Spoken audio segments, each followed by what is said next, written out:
Muy buenas tardes a todos y bienvenidos a una nueva edición de este espacio dedicado a la historia, de vez en cuando a otras cuestiones, pero hoy sobre todo a la historia.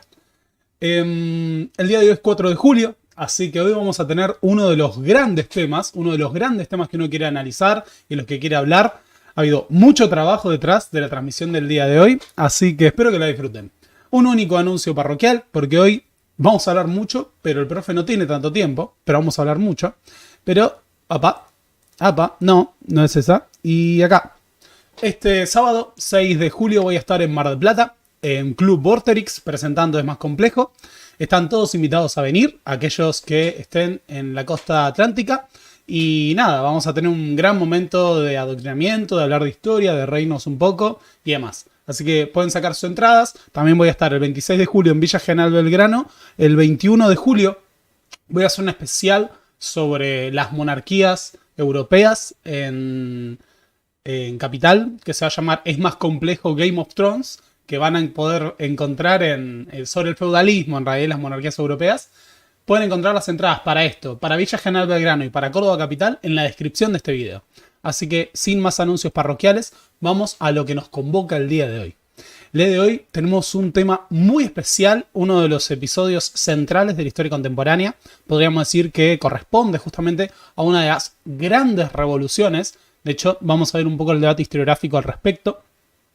Pero me parece central destacar que la Revolución Estadounidense es por sí un acontecimiento central de la historia global, pero sobre todo del proceso que abre paso al mundo contemporáneo como nosotros lo pensamos. Así que vamos a ello, vamos a lo que nos corresponde hablar. Quiero empezar remarcando que no sabía si titular a esta presentación, a este video que vamos a tener hoy, Estados Unidos o la Revolución de 1776. Si quieren y les parece, podemos dejar abierto el debate y ustedes me pueden decir si ustedes prefieren que le pongamos Estados Unidos o Revolución de 1976. Vamos a dejar acá abierto. Así que decían. Esto sería mucho más fácil si tuviera operadores, pero ustedes saben cómo es esto. Uno hace lo que puede con lo que tiene. Pero bien, más allá de eso,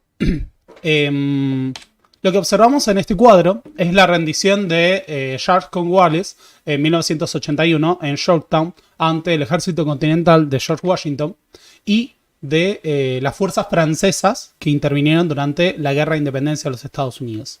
Esta rendición, que representa la caída del último bastión lealista de las fuerzas británicas en territorio norteamericano, perdón, en territorio de lo que es Estados Unidos, ya vamos a ver por qué hablamos en esos términos, representó el punto final de lo que fue la serie de combates que se iniciaron en 1775 y que durante 6 años sacudieron a lo que hoy es el territorio estadounidense. De hecho, según Erika Pani, que escribió antes de que terminara la guerra de Afganistán, la guerra de independencia de los Estados Unidos es el conflicto más largo de la historia estadounidense después de la guerra de Vietnam. Pasa después de nuevo, estuvo la guerra de Afganistán, que fue más larga.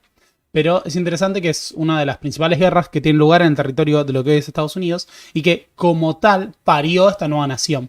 Ahora, la derrota de Cornwallis es la derrota del mayor imperio del siglo XVIII y siglo XIX. Tenemos que pensar que la revolución de los Estados Unidos se da en el marco de la consolidación del Reino Unido como la principal potencia mundial.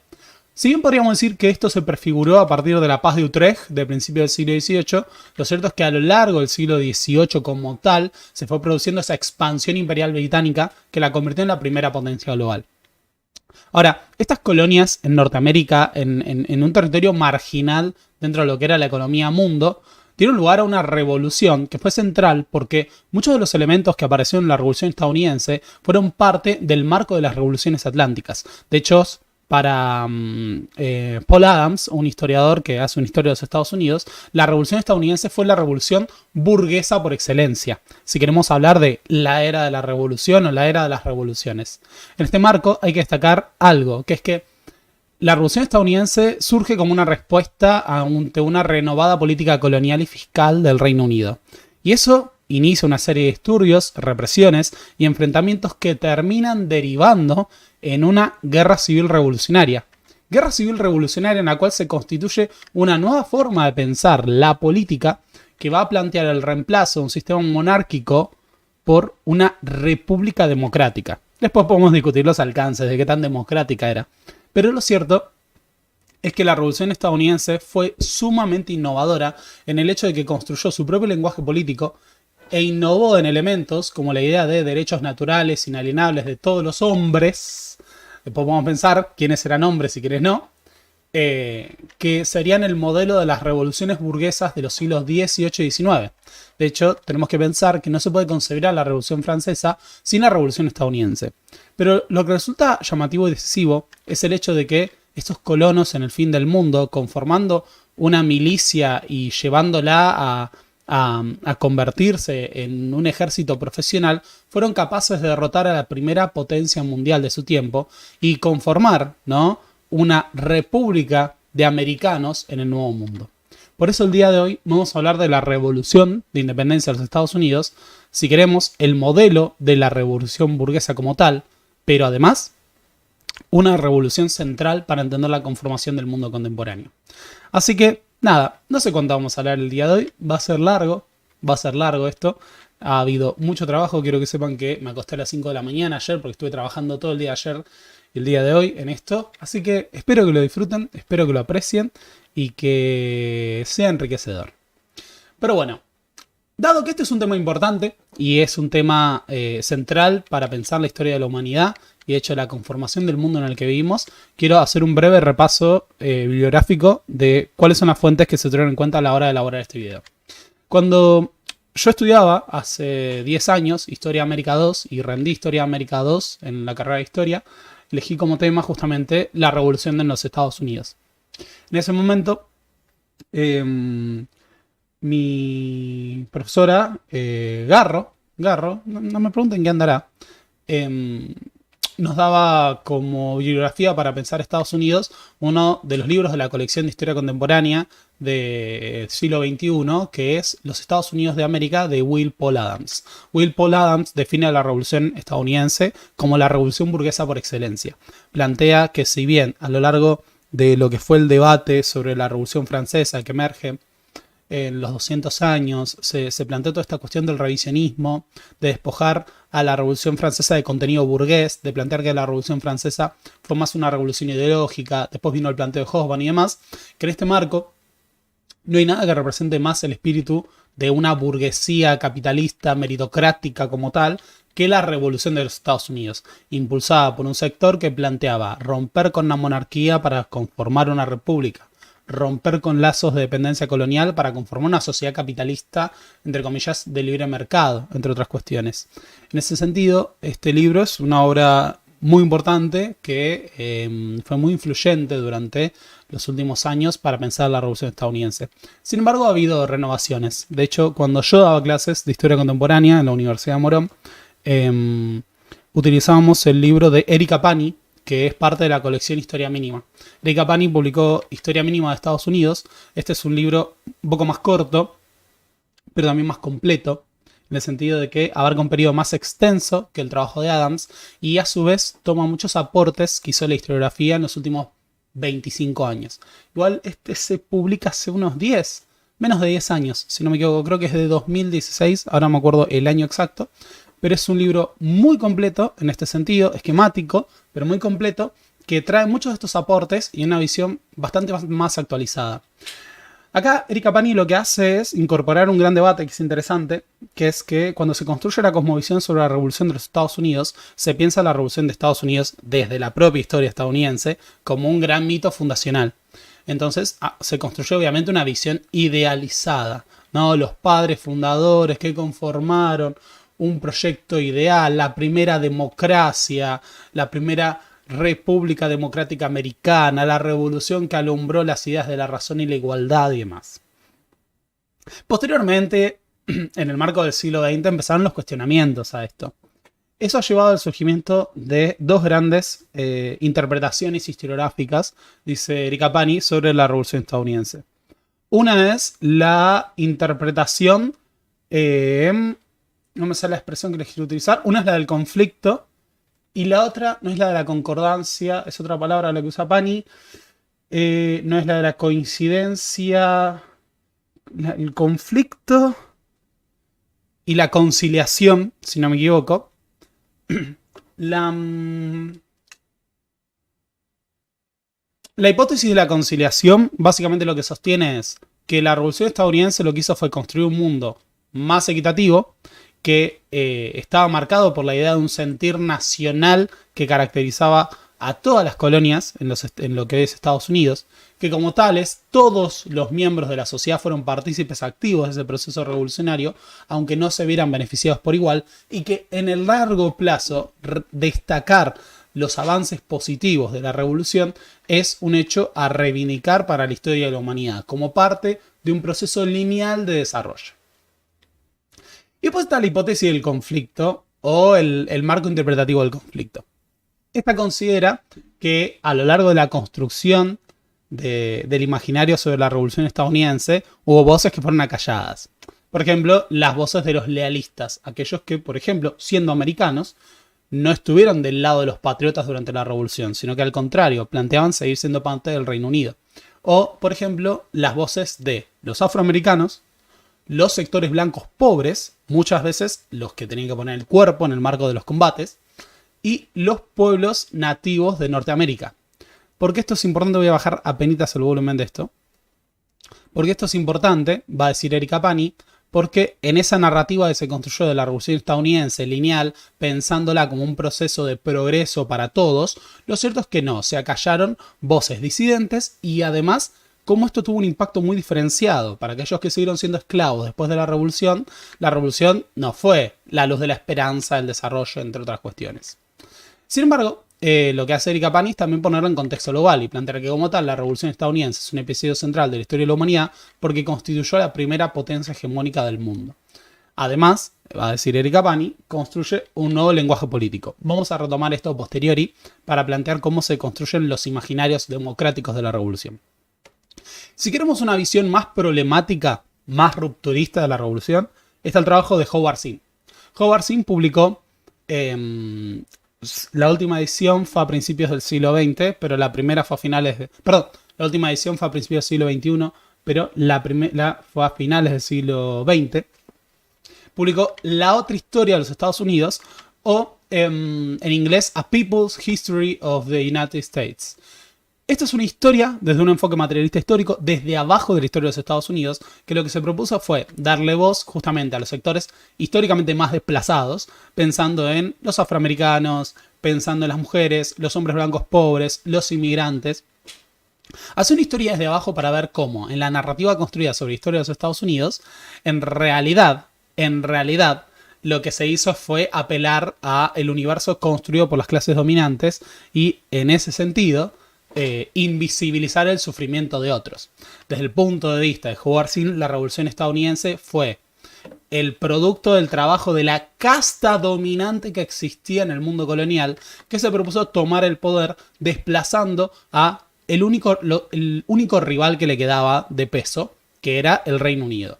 Desde el punto de vista de Howard Zinn, la revolución es el producto de que tras la guerra de los 7 años, la amenaza principal para los colonos, que era Francia, había desaparecido.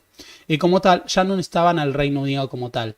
E incluso este era un obstáculo para avanzar en la conquista de territorios hacia los pueblos nativos estadounidenses.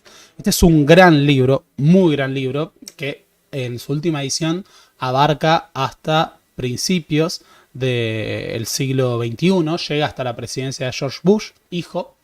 Y les quiero decir que fue editado por la gente de Materialismo Histórico Ediciones, que es un proyecto autogestivo de un compatriota de Morón, historiador, que publica libros de historia a precios muy baratos. Esto no es un chivo pago, es un chivo porque lo recomiendo, porque es mucho más fácil y porque literalmente hablamos de que la edición que publicaron ellos, si no me equivoco, sale un cuarto de lo que sale este libro en Mercado Libre. Va por libro, igual están en 2 tomos. Pero bueno, lo quiero recomendar porque los chicos de Materialismo Histórico Ediciones editaron este libro y es muy accesible de esta manera. Y por otro lado, hay un trabajo que es Breve historia de la independencia de los Estados Unidos, que es de Montserrat Huguet, que es una historiadora española que hizo un trabajo sintético de muchos de los grandes aportes de historiografía de los últimos años sobre historia estadounidense en clave de un conflicto, por un lado, de clases, ¿no? Con grandes divisiones al interior de ese campo, y por otro, planteando cómo esto reconfigura el mapa del universo político del Atlántico, cómo la revolución estadounidense produce un nuevo mundo de sentidos basado en las ideas liberales, la república, la democracia y demás, y cómo esto va a volver después al viejo mundo. Y otro trabajo muy interesante que no he leído completo, pero recomiendo enormemente porque lo que leí me gustó mucho, es el trabajo de Holger Hook, que se llama Las cicatrices de la independencia, el violento nacimiento de los Estados Unidos. Esta es una historia que lo que hace es poner el acento en un tema que aparece en el libro de Pani, que aparece en el libro de Howard Zinn, que es el carácter de guerra civil de la guerra de independencia de los Estados Unidos. Porque muchas veces, ¿cómo se piensa este conflicto? Bueno, fue una guerra entre americanos e ingleses. Bueno, no, fue una guerra entre americanos y americanos, también una guerra entre originarios y originarios, y una guerra incluso entre americanos contra afroamericanos. Y ya vamos a retomar eso. Pero lo cierto es que las cicatrices de la independencia en lo que hace hincapié es en el grado de violencia que fue necesaria para construir el consenso patriota. Como los patriotas utilizaron la violencia, hablamos de castigos físicos, miedo, terror, torturas, fusilamientos, prisiones, trabajo forzado, castigos físicos y demás para construir el consenso revolucionario que dio lugar a los Estados Unidos. De hecho, si quieren acceder, esto lo publicó Despertaferro en español, en inglés no. Perdón, no sé si hay otra edición en español, en inglés está también, pero bueno, muy caro, pues son ediciones que hay que comprar al exterior. Y después tenemos a los trabajos... no. Perdón, Despertaferro lo que hizo fue publicar una edición de acceso libre que tiene la introducción del capítulo 1. Y les recomiendo mucho que lean eso porque seguramente los deje con las ganas de comprar el libro. Esto no es un chivo a Despertaferro, es porque bueno, es la única editorial que lo tiene en español. Pero bueno, con todo esto lo que quiero decir es que esas son básicamente las fuentes que se tomaron para hacer este libro del día de hoy. Este video del día de hoy, que lo que va a proponer es una visión sintética, entre comillas, de 2 horas y pico, posiblemente, sobre la historia de los Estados Unidos, analizando todas estas cuestiones. Pero es importante dejar el marco historiográfico porque después uno dice, ¿pero en qué te basaste? Bueno, acá tenemos las fuentes. Pero bien, para que pensemos Estados Unidos como tal, tenemos que pensar que el espacio de lo que es Estados Unidos no siempre fue Estados Unidos. De hecho, tenemos que pensar que durante miles de años el espacio geográfico estadounidense ni siquiera fue parte del universo pensado por la sociedad occidental como tal, conformada a la moderna. A lo largo de miles de años hay que pensar que Estados Unidos ocupó un rol central incluso a la hora de pensar el poblamiento de América. De hecho, las primeras grandes hipótesis sobre el poblamiento de América estaban basadas en lo que se conoce como la tesis de Clovis, que consideraba que los primeros seres humanos en pisar el continente americano eran los Clovis, una cultura de cazadores recolectores de megafauna que llegaron cruzando el estrecho de Beringia hace aproximadamente, según la datación que se utilice, unos 12.000 a 15.000 años. Después surgieron otras hipótesis de poblamiento más temprano de América. Pero como tal, el marco del territorio geográfico estadounidense estaba poblado por montones de pueblos diversos al momento de la llegada de los europeos. De hecho, hay que destacar que Estados Unidos es uno de los países más grandes del mundo, con una geografía muy amplia. Tenemos hacia el oeste el territorio de las grandes planicies y hacia el suroeste los desiertos, como el desierto de Arizona. Tenemos después la región de los Grandes Lagos, la región más pantanosa del sureste en Florida, una región de contacto con la costa este y mucho más fría en el noreste de Estados Unidos. Así que Cuando vemos el mapa de los Estados Unidos, tenemos que pensar que hay una geografía muy amplia que además dio lugar a un conjunto de pueblos nativos americanos sumamente diversos que existieron durante milenios.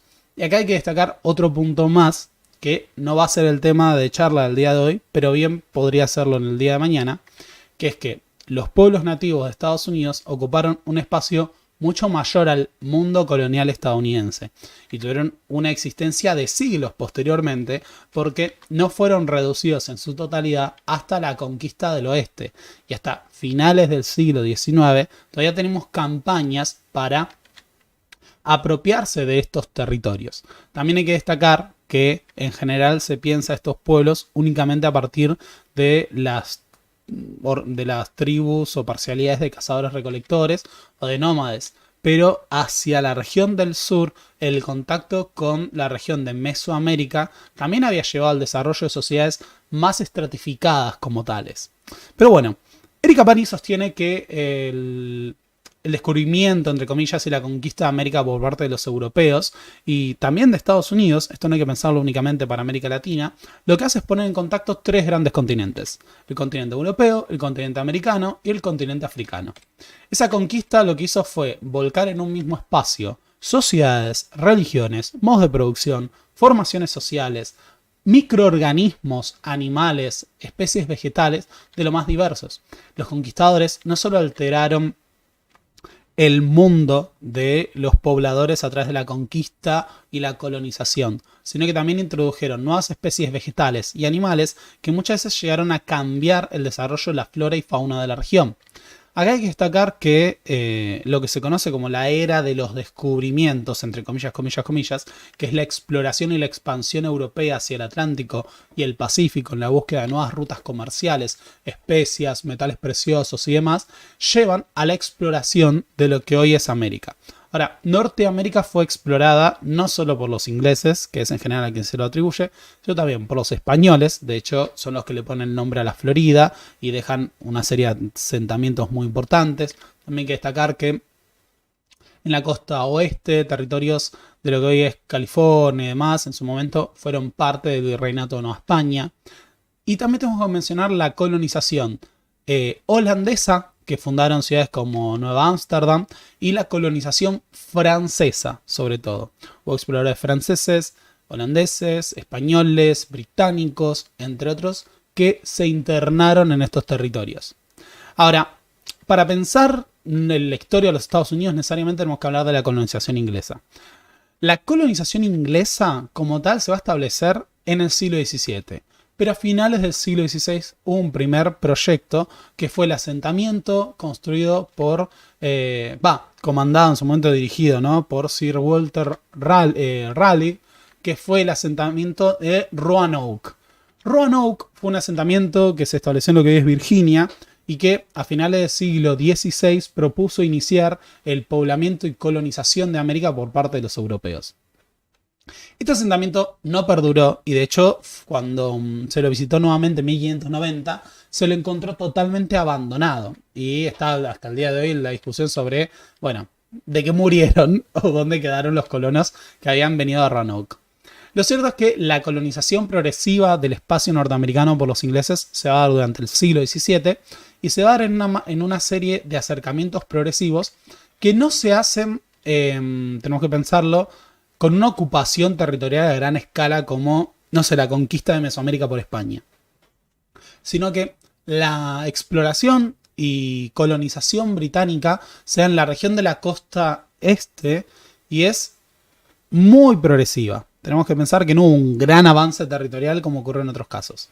Ahora, en general, cuando se piensa en la historia de los Estados Unidos, se empieza una serie de mitos comunes que fueron construidos por Estados Unidos a lo largo de su historia sobre quiénes eran los pobladores.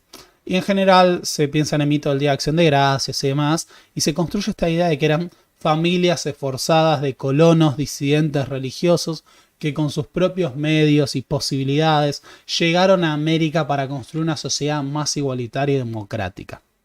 Bueno, esto hay que relativizarlo por todos lados, como se pueden imaginar.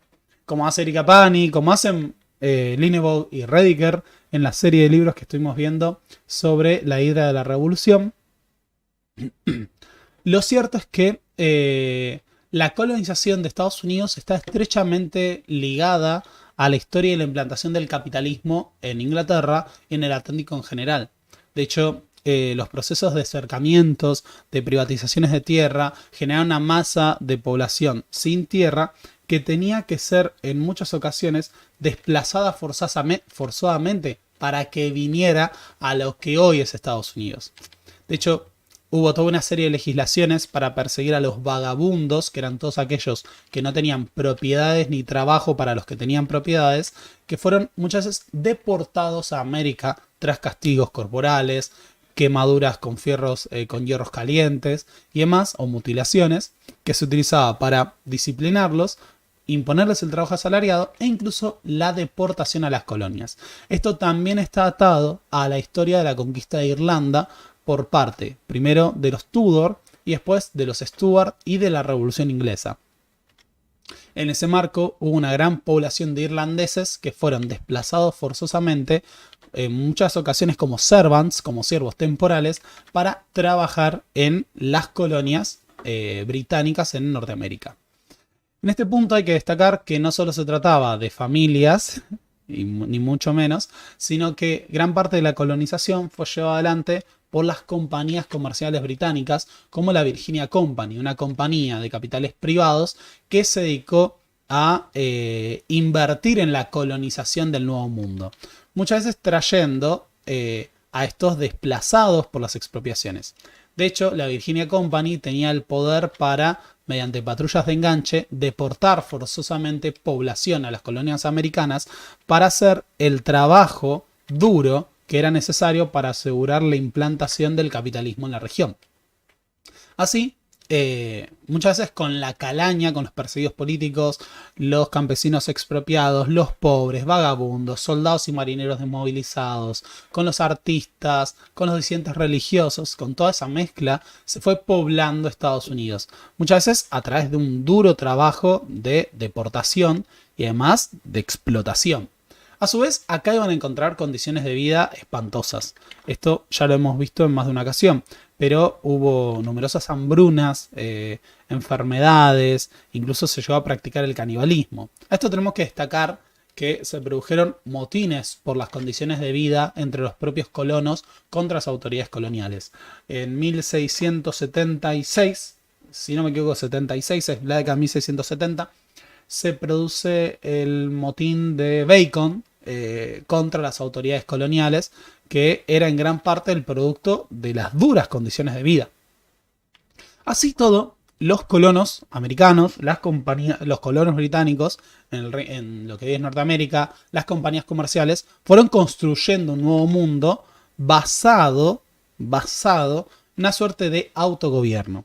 Acá hubo una serie de colonias que estaban diferenciadas. Estaban las colonias reales, que eran administradas o que dependían directamente de la monarquía, pero que en la práctica tenían autogobierno, y estaban las colonias, entre comillas, privadas, que dependían de las compañías comerciales. A lo largo del siglo XVII se fue estructurando este universo de colonias que se desarrollaba aproximadamente en la misma franja de costa que después conformaría las 13 colonias estadounidenses, desde Charleston hasta la región de Boston, principalmente. Ese mundo requería del trabajo esforzado de esta gente, pero a su vez de la superación de ciertos obstáculos. Dijimos que la conquista puso en contacto 3 grandes continentes. Bueno, necesariamente América ya estaba poblada, así que el contacto con los pueblos nativos fue un tema central. Ahora, muchas de las parcialidades originarias, como los Pequot, los Powhatan, eran parcialidades que tenían sociedades transigualitarias y demás que eran incompatibles con el proceso de expropiación de tierras, de acumulación necesario para la expansión del capitalismo inglés. Así que necesariamente se darían choques, y estos choques fueron muchas veces muy violentos, a pesar de los intentos de lograr concertar algunas ideas con los originarios. Bueno, ahí está la historia de Pocahontas, un tema que desarrollaremos en otro día. Lo cierto es que desde el siglo XVII hubo una serie de guerras, como las guerras Pequot, que fueron sumamente sangrientas y en las que, ya sé que suena raro decir que hubo violencia de ambos lados, pero se desarrolló una violencia terrible, tanto en masacres de colonos por parte de los nativos, como, y sobre todo posteriormente, masacres de nativos por parte de los colonos. Así, el asentamiento de los colonos en el Nuevo Mundo se iba a hacer a expensas de la desposesión de los pueblos nativos y de numerosos conflictos fronterizos que serían centrales para desarrollar, por ejemplo, una cultura de posesión de armas, autogobierno e independencia. Ahora, si por un lado el universo, perdón, la conformación del mundo colonial americano puso en contacto a Europa y América, también necesariamente puso en contacto a África. De hecho, tan pronto como en 1620 tenemos envíos de esclavos africanos a las recién instaladas colonias británicas en el Nuevo Mundo. Acá hay que destacar nuevamente que el siglo XVII, siglo de la expansión de las potencias atlánticas como el Reino Unido, como Holanda, como Francia, fue también el siglo de expansión de la trata esclavista en el Atlántico. Si bien la trata esclavista ya se había empezado a desarrollar en el 16, es en el 17 cuando sea el despegue y es en el 18 cuando sea el mayor número de tráfico de seres humanos. Hay que decir, como reconstruye Marcus Rediker en el barco esclavista, se calcula que alrededor de unas 15 millones de personas fueron esclavizadas para ser enviadas a América a trabajar en condiciones espantosas. Ahora, el trabajo de los esclavos africanos venía a suplementar justamente muchas de las tareas para las que originalmente se habían utilizado los desposeídos a los indeseables del continente europeo. Todo este proceso de deportaciones, de trabajo forzado, de servants, había permitido ese primer trabajo a destajo, duro, con el objetivo de roturar tierras, poner en producción las plantaciones, asegurar la acumulación capitalista. Después, esto se profundizó con el trabajo esclavo. De hecho, no hay que olvidarnos que así como estaba la Virginia Company, estuvo la Royal African Company, que se dedicó a la trata esclavista con el apoyo de la corona inglesa. Esta compañía comercial fue central para el desarrollo de lo que se conoció como el comercio triangular. En el marco de esta triple relación entre Europa, América y África, se daba la exportación de armas, de telas, de productos elaborados y demás a África, en donde se compraban esclavos o se conformaban muchas veces los famosos reinos del arma de fuego. Eran sociedades que se estructuran a partir de la venta de armas europeas y que hacían justamente el trabajo tercerizado de los traficantes europeos, que era conseguirles las armas, conseguirles los esclavos para venderlos en América.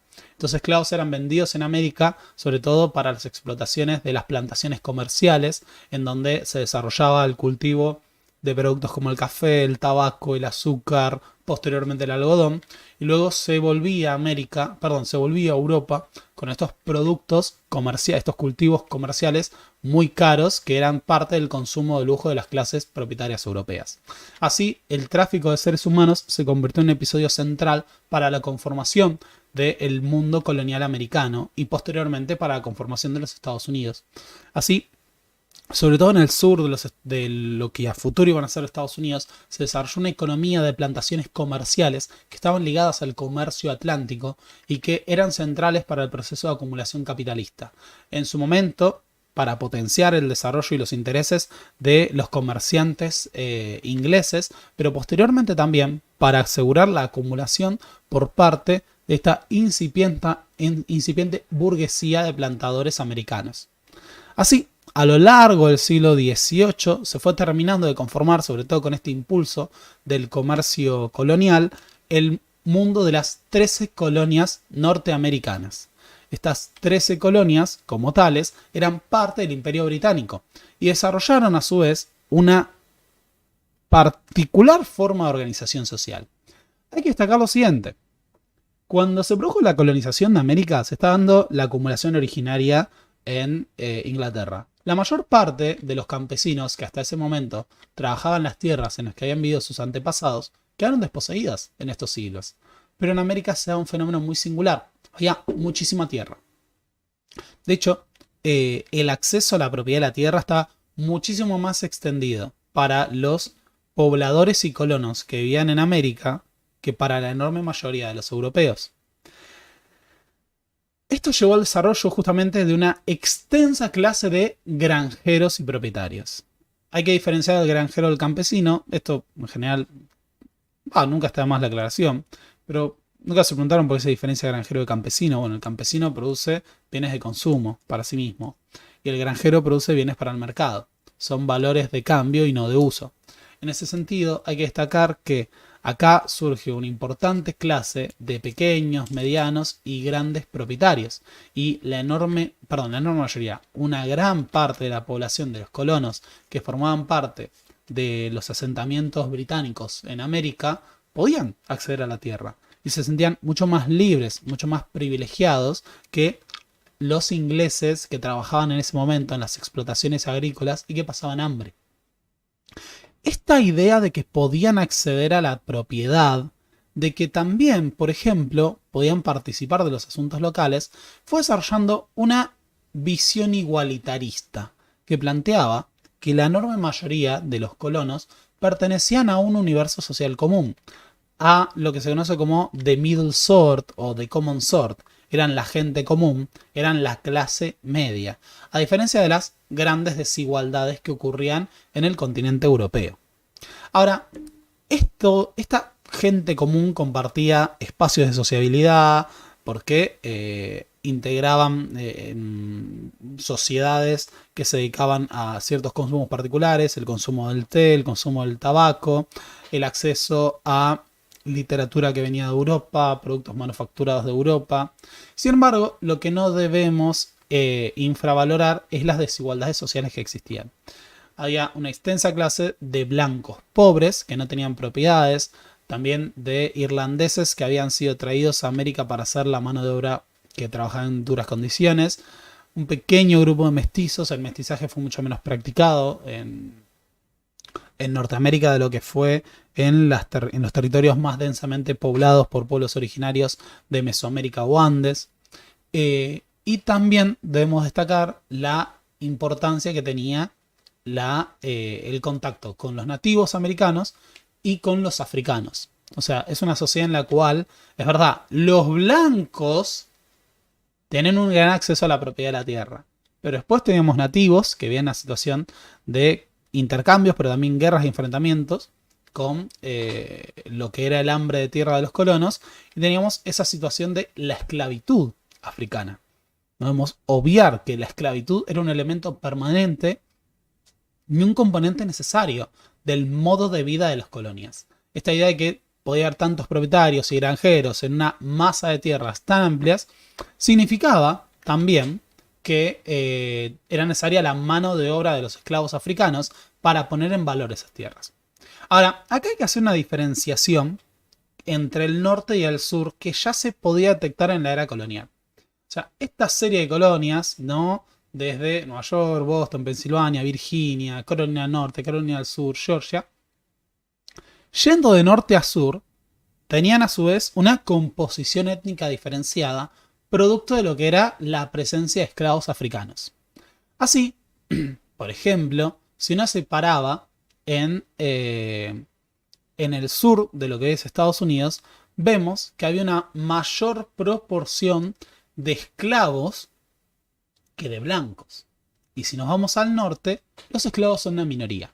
Así se fue dibujando un mapa por el cual la importancia de las plantaciones esclavistas del sur fue determinante para el desarrollo económico y llevó a que el sur sea más aristocrático, sea más reaccionario socialmente, más desigual, y el norte sea más equitativo. ¿Quiere decir que era totalmente igualitaria? No, en lo más mínimo. Por eso estamos destacando. No hay que infravalorar la importancia de las desigualdades sociales en Norteamérica. Pero lo que sí es cierto es que en ese mapa el norte era mucho más equitativo que Europa y mucho más equitativo que el sur. Ahora, esta idea de pertenecer a una middle sort, pertenecer a una clase media trabajada y forzada, también estaba reforzado por otros elementos. Las distancias, la importancia que tenía la forma de concebir estos asuntos de las compañías comerciales habían llevado a que las colonias se autogobernaran. Por ejemplo, tenían asambleas, en algunas colonias hasta se votaba, si eras propietario, al gobernador. Esto llevó a que haya una cultura política muy desarrollada, insisto, mucho más que la que había en una Europa en la que el siglo XVII se consolidan las monarquías absolutas, aunque en Inglaterra se consolida la monarquía parlamentaria. Y es verdad, se podían votar a los miembros del parlamento, pero si eras propietario y demás. Bueno, acá ocurría algo similar. Las distancias habían llevado a que el autogobierno fuera muy importante y las asambleas en donde participaban los miembros propietarios de las colonias eran centrales para temas como la legislación, el gobierno o la autodefensa. Estas asambleas serían muy importantes porque serían un espacio de participación política que daba una conciencia, entre comillas, de protociudadanos.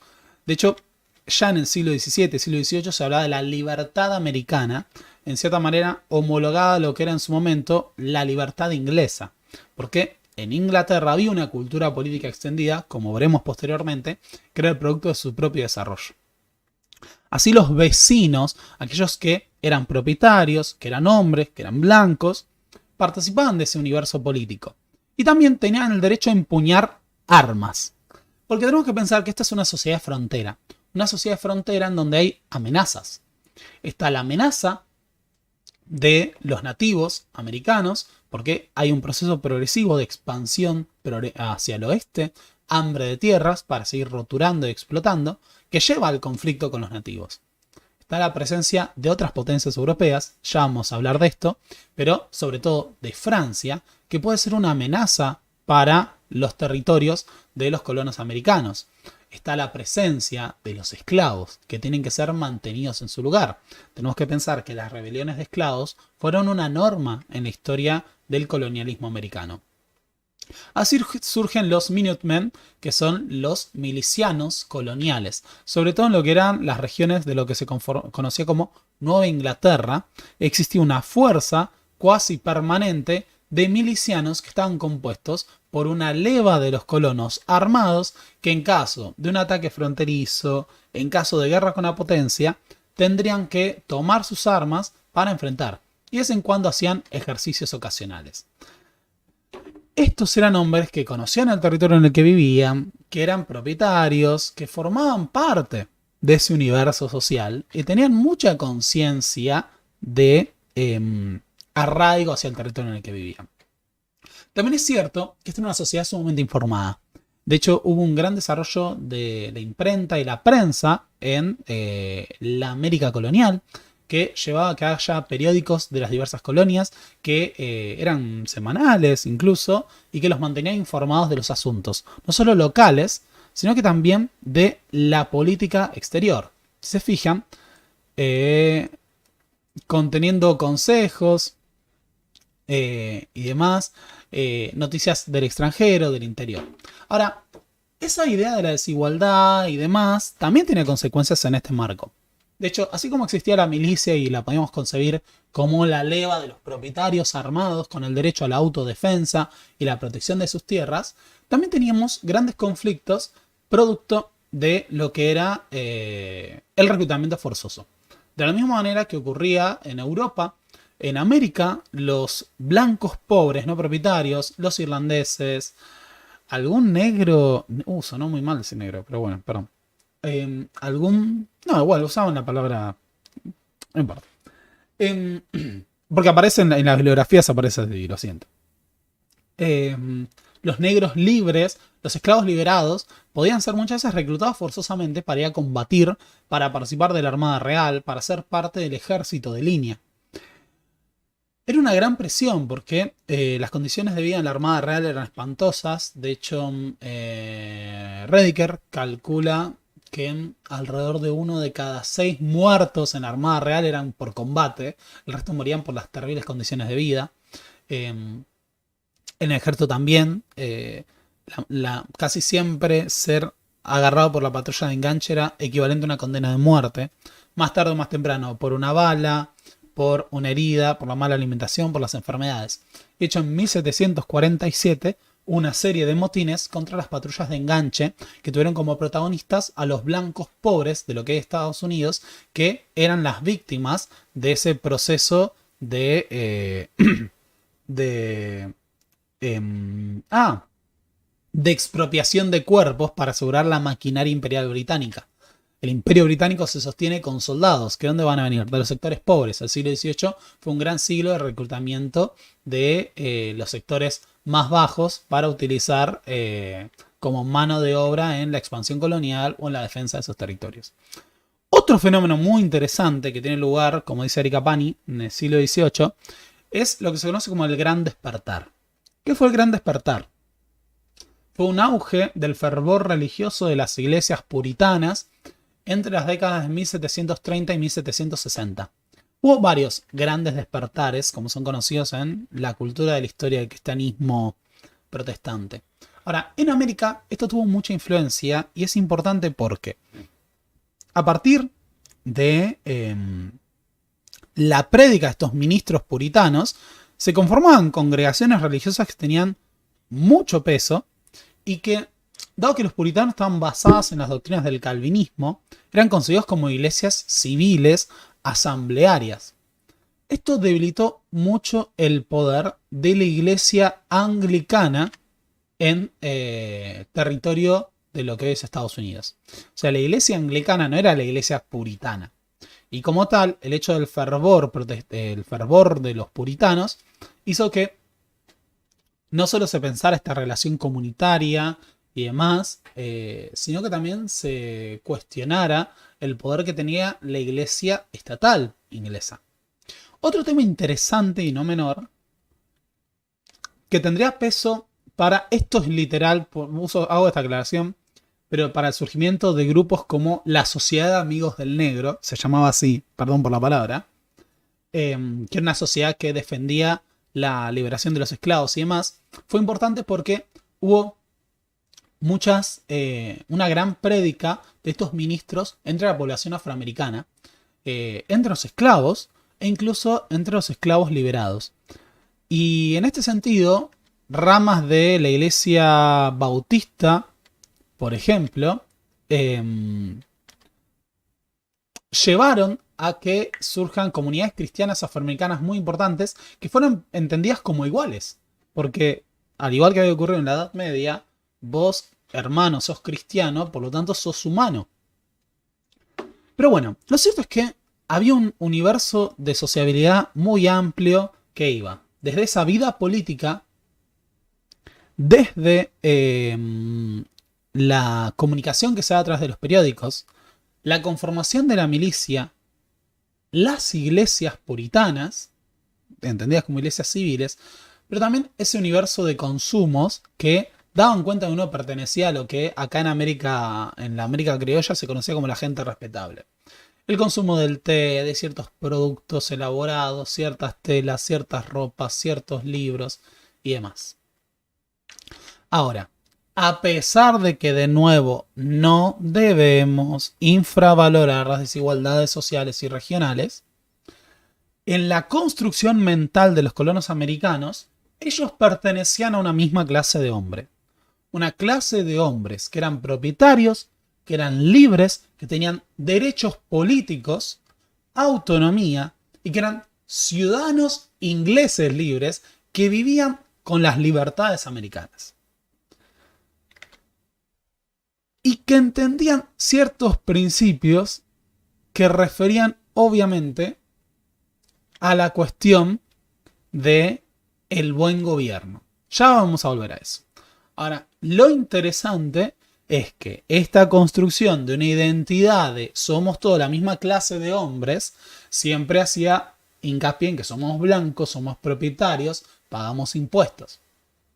Y de hecho, es lo que permitió progresivamente imponer este proyecto de las clases propietarias al conjunto de la sociedad colonial. Cito a Howard Zinn en la otra historia de los Estados Unidos. En el Pennsylvania Journal de 1756 se puede leer: la gente de esta provincia normalmente son de clase media y actualmente de un mismo nivel social. por lo general son agricultores emprendedores, artesanos o comerciantes. El hecho de llamarles la gente equivalía a omitir a los esclavos negros, a los criados blancos y a los indios desplazados. Además, el término clase media ocultaba algo que durante largo tiempo ha sido verdad en este país. Como ya apuntara Richard Hofstadter, era una sociedad de clase media gobernada en gran medida por las castas dominantes. Para gobernar, dichas castas dirigentes necesitaban hacer concesiones a la clase media sin comprometer su propia riqueza ni su propio poder. Esto se conseguía a costa de los esclavos, los indios y los blancos pobres. La estrategia era comprar su lealtad. Y para fijar esa lealtad con algo todavía más poderoso que el beneficio material, entre 1760 y 1780, esto es ya en el proceso revolucionario, la casta dirigente encontró una artimaña tremendamente útil. Esta artimaña era el lenguaje de la libertad y de la igualdad. Así podía reunir a los blancos suficientes para afrontar una revolución contra Inglaterra sin acabar ni con la esclavitud ni con la desigualdad. Quiero remarcar siempre que cuando se habla de los indios desplazados, nos referimos a que el proceso progresivo por el cual siempre se avanzaba hacia el oeste implicaba que siempre se podía conceder tierras a los blancos a partir de despojar a los indios a través de la conquista. Ese proceso progresivo fue llevando a la acumulación de tierras en esas 13 colonias americanas. Pero también tenemos que inscribir, como decíamos antes, al universo de las colonias americanas en un universo más amplio, que es el de las disputas territoriales de las potencias europeas. Aquí hay que remarcar que no solo América, también Norteamérica fue presa de la expansión colonial de las potencias y un territorio en disputa. En particular, las colonias británicas en Norteamérica eran disputadas también por el Imperio francés y el Imperio español. España, podríamos decir que en el siglo XVIII pasó a ocupar un segundo lugar en las contiendas de las grandes potencias. El siglo de oro español había pasado y, sobre todo a partir de 1640, hay una pronunciada crisis de lo que era esa España imperial, como la llamaba John Eliot. Pero sobre todo hay que destacar que el siglo XVIII es el siglo de las rivalidades entre Francia e Inglaterra, que ya se habían perfilado en la última etapa del siglo XVII, cuando ya estaba Luis XIV en el poder, que tenía un proyecto de una Francia potencia europea hegemónica. Esta serie de rivalidades van a llevar a enfrentamientos entre la monarquía francesa y la monarquía inglesa. Pero eran enfrentamientos y rivalidades de caballeros. Hay un episodio que no se los voy a contar ahora, que refiere a esta secuencia, que no se los voy a spoilear, pero este es un cuadro, una batalla en particular, que tiene un episodio que representa a la perfección la idea de guerras eran las de antes. Antes eran civilizadas. Pero es una historia que les voy a contar otro día. Otro día les prometo que se las cuento. Pero cierto es que esto también se debe a que en el año 1700 la muerte de Carlos II Habsburgo lleva al fin de la dinastía Habsburgo en la monarquía española. Y que con el ascenso de Felipe de Anjou o Felipe V de España se incorpora la dinastía de los Borbones a la larga historia de la monarquía española. De esta manera, los Borbones pasan a gobernar con dos líneas paralelas, en Francia y en España. Por eso podríamos decir que la gran rivalidad de Inglaterra es la guerra contra los Borbones. Ahora, la particularidad de la guerra de sucesión española que enfrentó a Felipe V y sus aliados con el archiduque Carlos de Austria es que esta guerra se convirtió en una guerra internacional en la que entraron las colonias en las negociaciones. Así, a la hora de distribuir los territorios que correspondían a cada uno, la Paz de Utrecht, que pone fin al dominio, que pone fin definitivamente a el gobierno de la Casa Habsburgo sobre España y que abre progresivamente la era de Inglaterra como primera potencia mundial, incorpora en las negociaciones los territorios de las colonias de Norteamérica. Y no es la única guerra en esta situación. De hecho, la Guerra de Sucesión Austríaca, en la década de 1740, también incorpora la disputa entre Francia e Inglaterra por Norteamérica. Una disputa que va a llegar a enfrentamientos y movilizaciones. De hecho, en esta guerra se captura Louistown, no me acuerdo el nombre, pero hay una ciudad, que es una fortaleza francesa, que era básicamente Ciudad Luis, y que es tomada en un asedio por las fuerzas coloniales británicas. O sea, cuando se iba a la guerra contra las potencias europeas, los colonos también eran movilizados para ir a enfrentar a los enemigos del rey de Inglaterra. Y la guerra central, previa y que marca las precondiciones para la revolución, es la Guerra de los 7 años. En 1756 estalla la Guerra de los 7 años como una gran confrontación entre Inglaterra y sus aliados y Francia y sus aliados.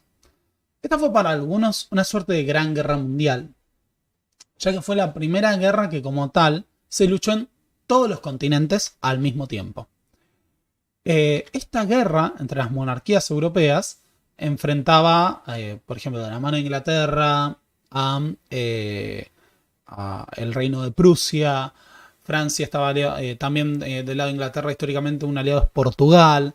Del otro lado teníamos a Francia, España, Rusia, la Casa de Austria y demás.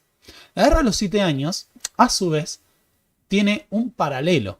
Porque no es solo que las potencias van a una confrontación en Europa, sino que se produce una guerra por el control de las colonias. No me refería a Luisiana. Luisiana es un estado. Hay una ciudad a su vez que se llama algo así como Ciudad Luis, pero no me puedo acordar el nombre exacto. Además de la guerra en Europa, se produce una confrontación en las colonias que fue conocida como la French Indian War o la Guerra Franco-India, en la que británicos y franceses se disputaron el control de Norteamérica. Y no solo hablamos de lo que es Estados Unidos, sino que hablamos también de lo que hoy es Canadá. Canadá en su momento era un territorio que originalmente, sobre todo la región del Quebec, había sido colonizada por los franceses y que ahora progresivamente estaba siendo incorporada a los dominios británicos. Acá, una serie de enfrentamientos fronterizos que ya venían teniendo lugar de antes del estallido de la guerra en Europa, llevaron a un verdadero conflicto militar en el que en los bosques combatieron los ejércitos franceses y sus aliados indios, americanos, y los ejércitos ingleses con las fuerzas coloniales y sus aliados indios americanos. Esta fue una guerra muy dura para franceses e ingleses. O sea, para pensar los términos de la población que tenían las colonias americanas, hubo miles de muertos. Y fue una sangría importante. A su vez, generó duras rivalidades y rancias enemistades entre blancos y originarios. ¿Quién fue un veterano de esta guerra? Bueno, un tal George Washington.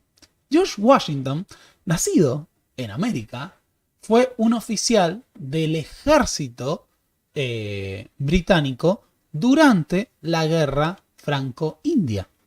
Y como tal, tuvo a su cargo dirigir fuerzas coloniales a las milicias coloniales con el objetivo... Era Louisville. Muchas gracias. Louisville.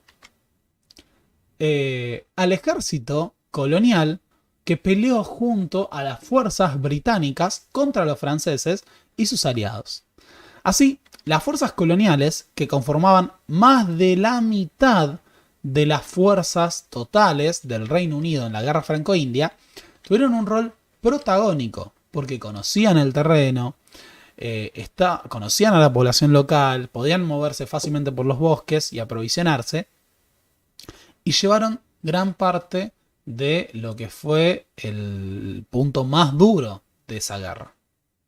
En la guerra franco-india, con una sangría de hombres, de heridos, de mutilados y demás, muy importante para las colonias, las fuerzas británicas y coloniales vencen a los franceses y logran apropiarse sus territorios en Canadá.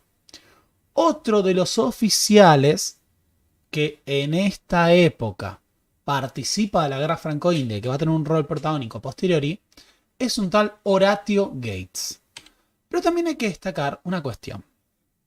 Benjamin Franklin, uno también de los padres fundadores, intelectual, importante, científico, inventor y demás, en este momento formaba parte, obviamente, de los círculos intelectuales y de participación política de América, y conforma una consigna que va a ser muy importante a posteriori, llamando a las colonias a combatir en conjunto contra el enemigo francés. Esa consigna es Join or Die, que se puede entender y leer de dos formas. No, solo hay una forma, perdón. Únete o muere. O juntos o muertos, también lo podríamos considerar así.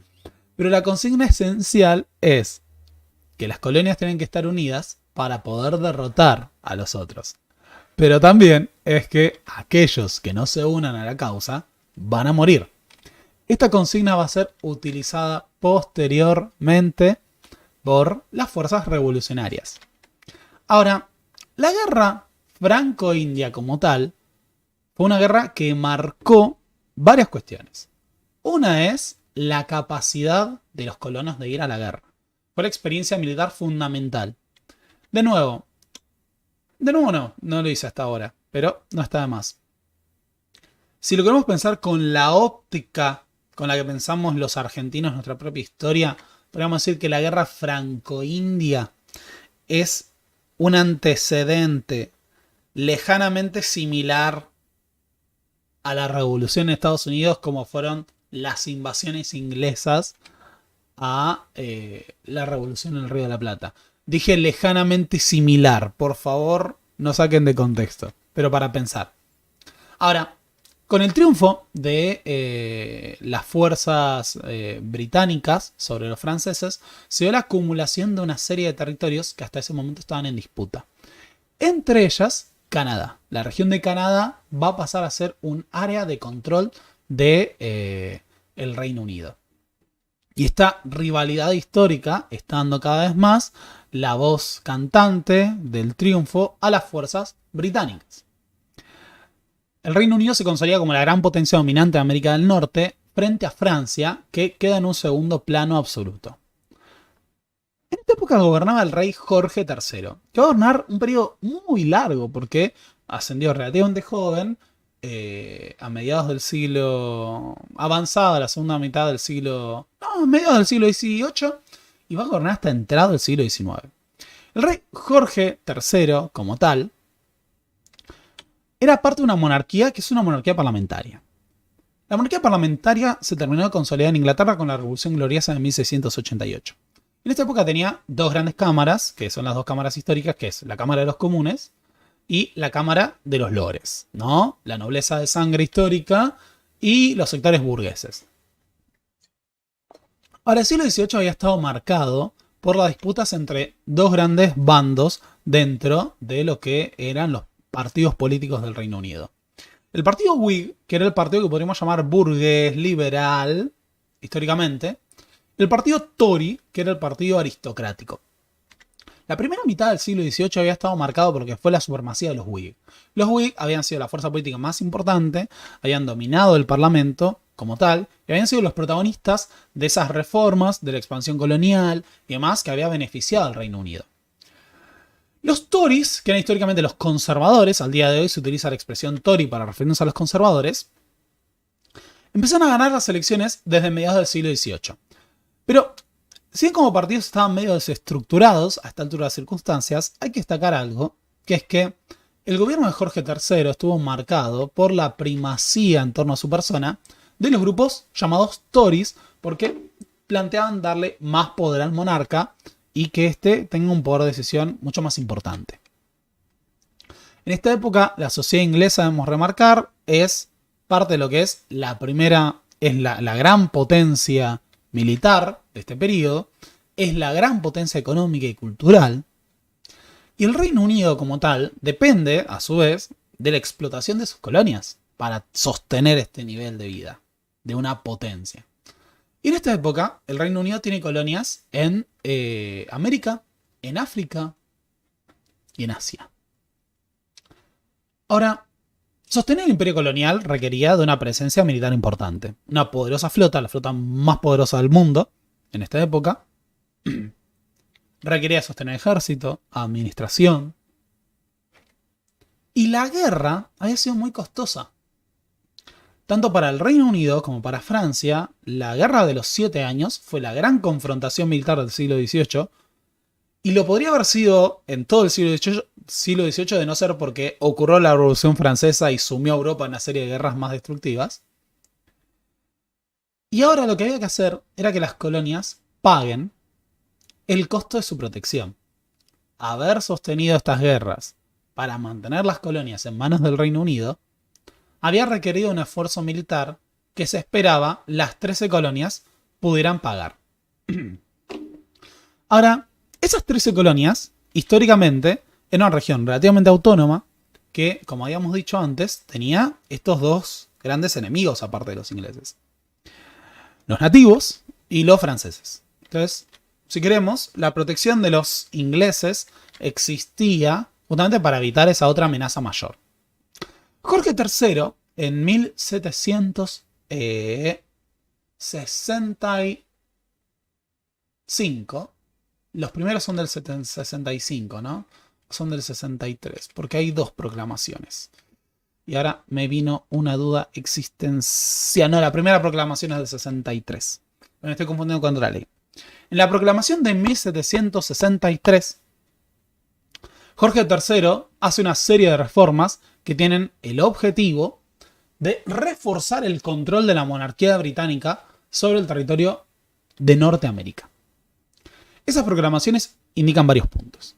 El primero era que a los ojos de los oficiales de carrera del ejército británico, las colonias no estaban en condiciones de protegerse a sí mismas y las fuerzas coloniales eran muy indisciplinadas y poco preparadas.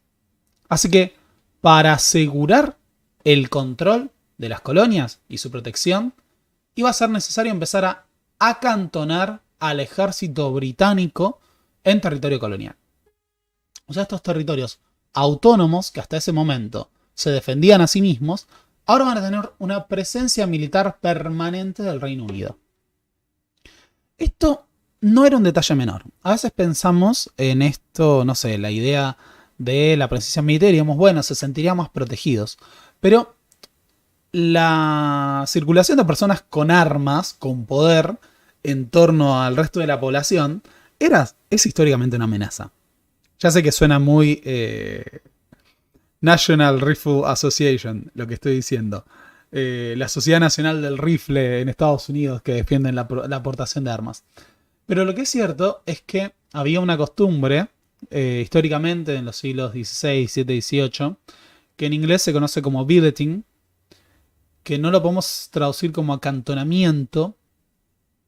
Había otra palabra. Pero, bueno, vamos a decirlo en estas palabras. Era el hospedaje del ejército en los espacios de vida de la población civil. Para poder paliar los costos del mantenimiento, lo que se hacía era que los soldados vivan en las casas de los habitantes y que para alimentarse tomen comida de la población local, tomen la cama de la población local. Esto llevaba también a abusos, a saqueos, robos, violaciones, golpizas. El hecho de que estos grupos armados estuvieran ocupando permanentemente el espacio colonial llevaba a que pudieran hacer un poco lo que quisieran. Y para los colonos era como ser ocupados por una fuerza militar extranjera, ajena a su sociedad.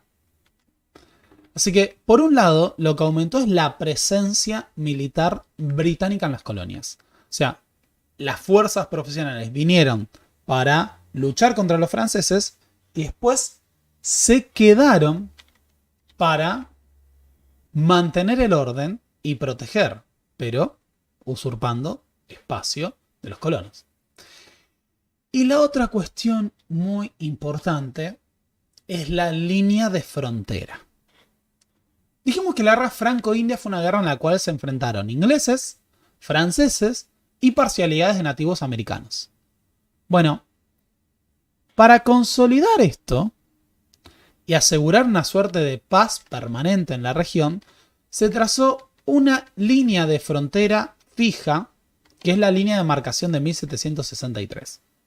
Esta línea, que se establece en la proclamación, lo que plantea es que los colonos no pueden avanzar en este proceso que se venía dando desde el siglo XVII, en el avance de tierras, más hacia el oeste que este trazado. Es un río, me olvidé el nombre del río, parece un río, ya me voy a acordar. Así que, más allá del oeste, ya no se puede avanzar. Los nativos quedan bajo la protección del rey de Inglaterra. Y es derecho del rey de Inglaterra la ocupación, control y administración de esos territorios en el futuro. ¿Qué es lo que ocurre de esta manera? Que se le priva a los colonos de una fuente de tierras que era parte también de cómo los sectores propietarios blancos habían logrado imponer sus intereses a la mayor parte de la sociedad. El hambre de tierras que impulsaba la expansión y el sometimiento de los nativos era una forma de acumulación que permitía muchas veces superar esas contradicciones, esas desigualdades. Permitía apropiarse recursos, riquezas, mano de obra y de esta manera contentar a los blancos pobres. Así y de esta manera quedó trazada esta línea de frontera que impedía a los colonos apropiarse de estos territorios que les hubieran permitido enriquecerse. Y no me puedo acordar qué río marcaba esta línea. Pero, ¿cuál es el punto? A partir de ahora los territorios hacia el oeste son de los originarios. Y los originarios quedan bajo protección de la corona. Y los colonos no les pueden sacar territorios. Los colonos se tienen que conformar con estos territorios. Pero a su vez, en 1765 se inicia una serie de legislaciones que lo que viene es aumentar los impuestos que hasta ese momento pagaba la población de las colonias americanas. Ahora que el Reino Unido no tiene que competir con los franceses, es su vocación reforzar la administración colonial y hacer que paguen el costo de su protección. Así, desde 1765 se aprobó una serie de legislaciones que fueron vistas como un verdadero acto de tiranía por la propaganda de los colonos. Entre los nuevos impuestos, el más llamativo es el Stamp Act o el impuesto al sello. A eso aparecen algunas traducciones como impuesto al timbre. ¿Qué consistía el Stamp Act? Que a partir de ahora, todos los documentos sellados, que eran todos los que debía utilizar la población colonial de ahora en adelante, por la administración de cualquier tipo, iban a tener un impuesto. Todo papel sellado llevaba un impuesto que representaba el gasto del proceso burocrático de gobierno de las colonias. El Stamp Act fue visto como un impuesto arbitrario. De repente, montones de procesos burocráticos, de administrativos, de la vida cotidiana, requerían de un impuesto extra que debía ser pagado, solamente porque se llevaba un sello.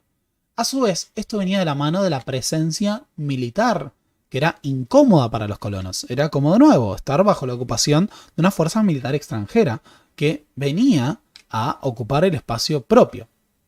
Esto llevó a que a lo largo de la década de 1760 se fueran produciendo cada vez más episodios de descontento y de fricción entre la presencia militar británica en las colonias y los colonos norteamericanos. A esto hay que sumar, como decíamos antes, los abusos que se derivaban de esto. El saqueo, el robo, violaciones, la ocupación del territorio, las disputas en los bares. Acá hay que pensar que los soldados del siglo XVIII de la gran parte de las monarquías europeas eran soldados que provenían de los sectores desposeídos y que muchas veces se emborrachaban, participaban de peleas, de violencia y otras cuestiones que generaban descontento para la enorme mayoría de la población. La otra cuestión interesante es que debemos recordar que esta es una sociedad políticamente muy informada. La circulación de panfletos, la circulación de noticias, de diarios, permitía que gran parte de la población estuviera al tanto de los acontecimientos de la vida política. Y para ellos, la idea de que el rey desde Inglaterra estuviera aprobando impuestos que debían ser pagados por la mayor parte de la población, sin que se los consultara y demás, era un agravio que no era un peso menor, porque suponía que ellos no eran súbditos plenos del Reino Unido, no eran ingleses libres, ¿no? Eran colonos de otra tierra. Así en la década del 60, de 1760, empiezan a surgir clubes políticos, agrupaciones, que empiezan a participar de los debates que estaba engendrando esta situación, y un gran descontento que se deja sentir en las calles, de nuevo, en la forma de disturbios, situaciones de tensión con la presencia militar británica,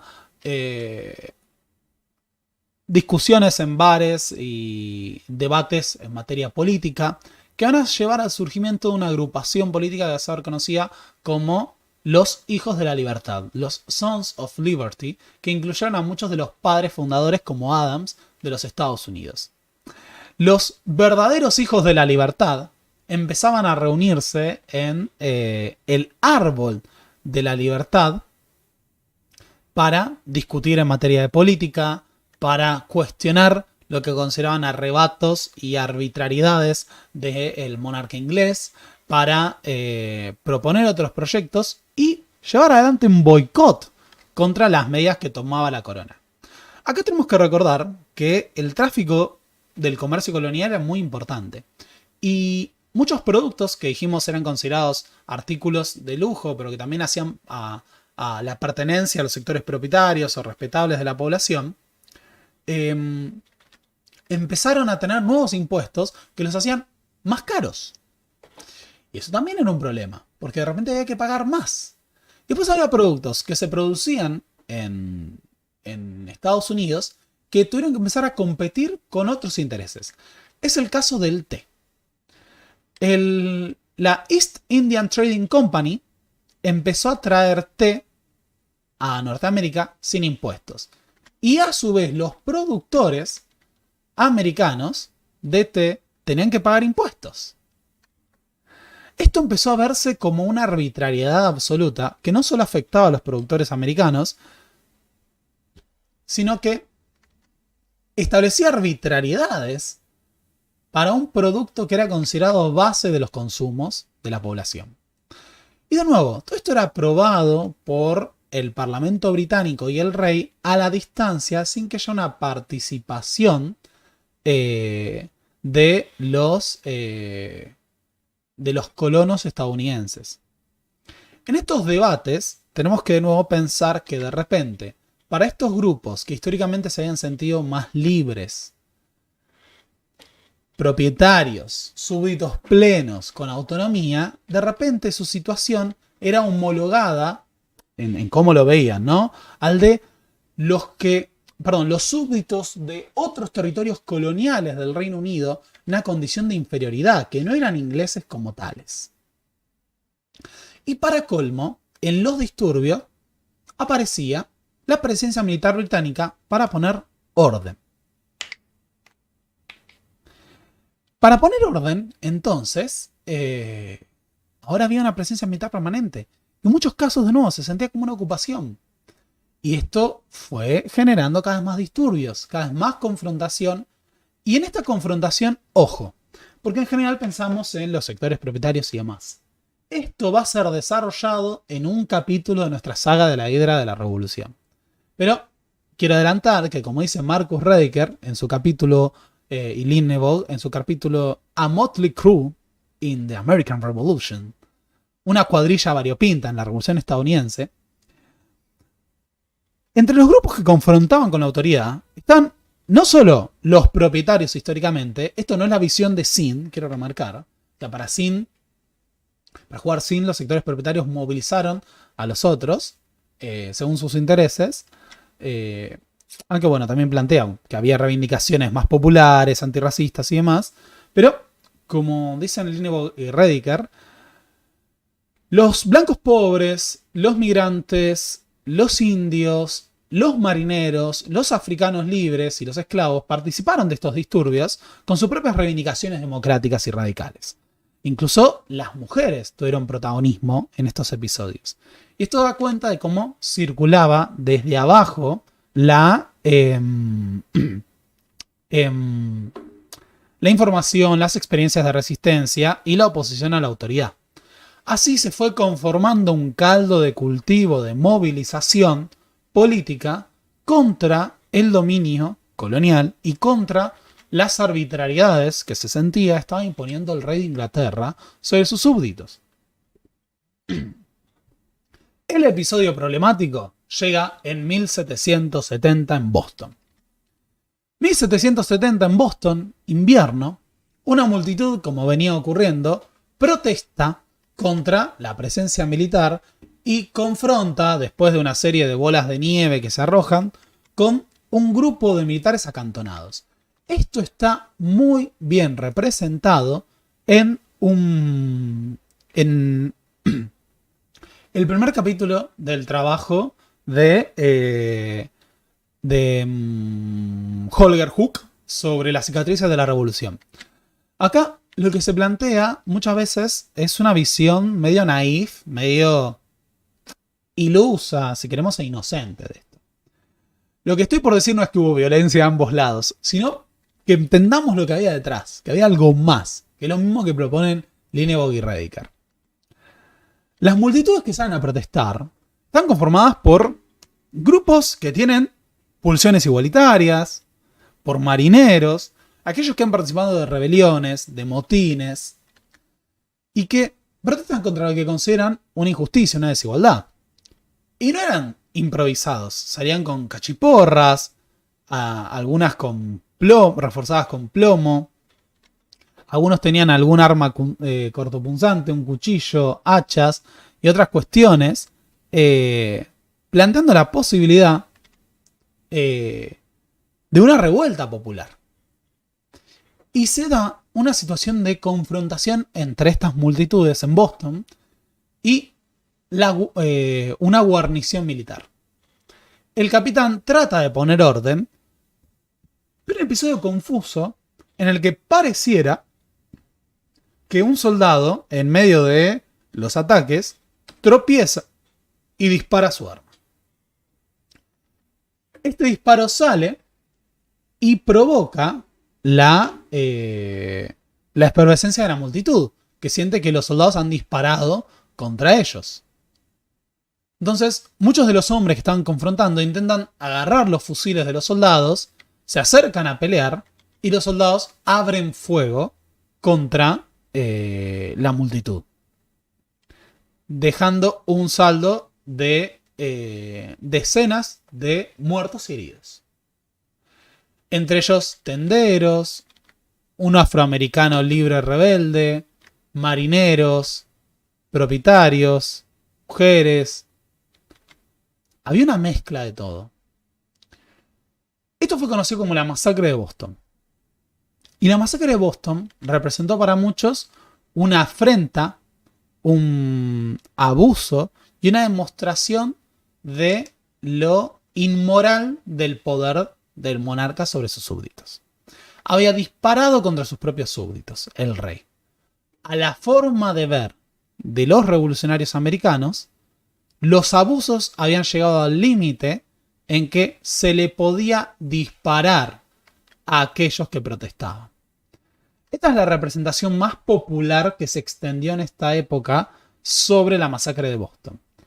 Y si vemos la representación, son personas protestando a las que se les dispara y más.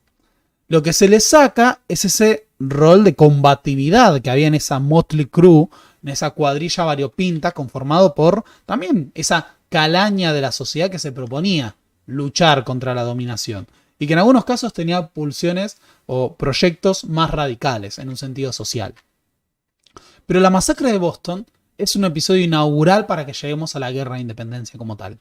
Porque esta idea de que las autoridades podían masacrar a sus propios ciudadanos fue considerada inadmisible. Y los grupos patriotas que se estaban formando, como los Hijos de la Libertad, empezaron a radicalizarse y a confrontar abiertamente con las autoridades y con los símbolos del dominio colonial británico.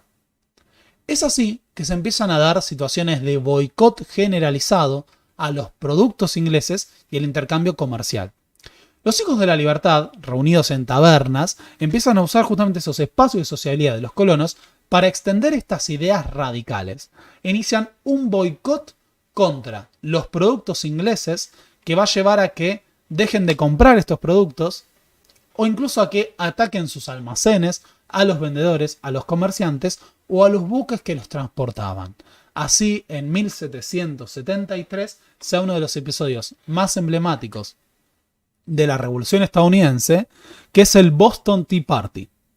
El Boston Tea Party fue el ataque por parte de los hijos de la libertad, disfrazados como nativos americanos, a los buques que transportaban té como parte del comercio colonial británico, arrojando toneladas de té al mar y destruyendo los cargamentos como una forma de mostrar su descontento con las autoridades británicas.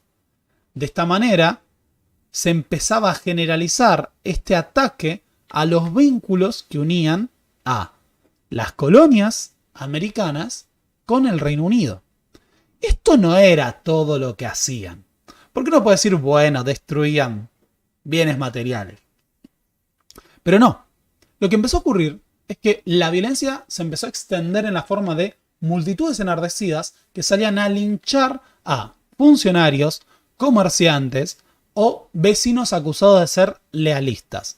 Aquellos que defendían los impuestos o que formaban parte del comercio colonial o autoridades o soldados eran linchados mediante golpizas, humillaciones, eran desnudados y la forma más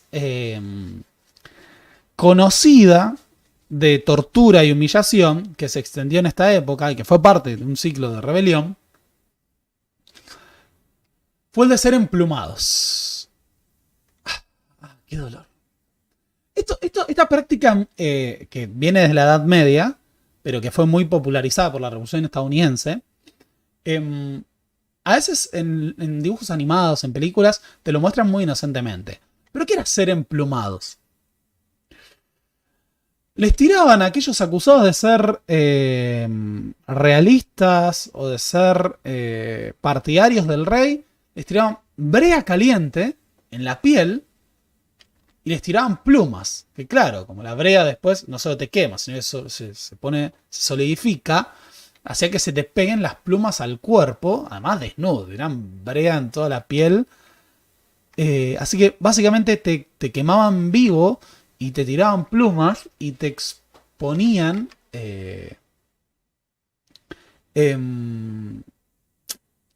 a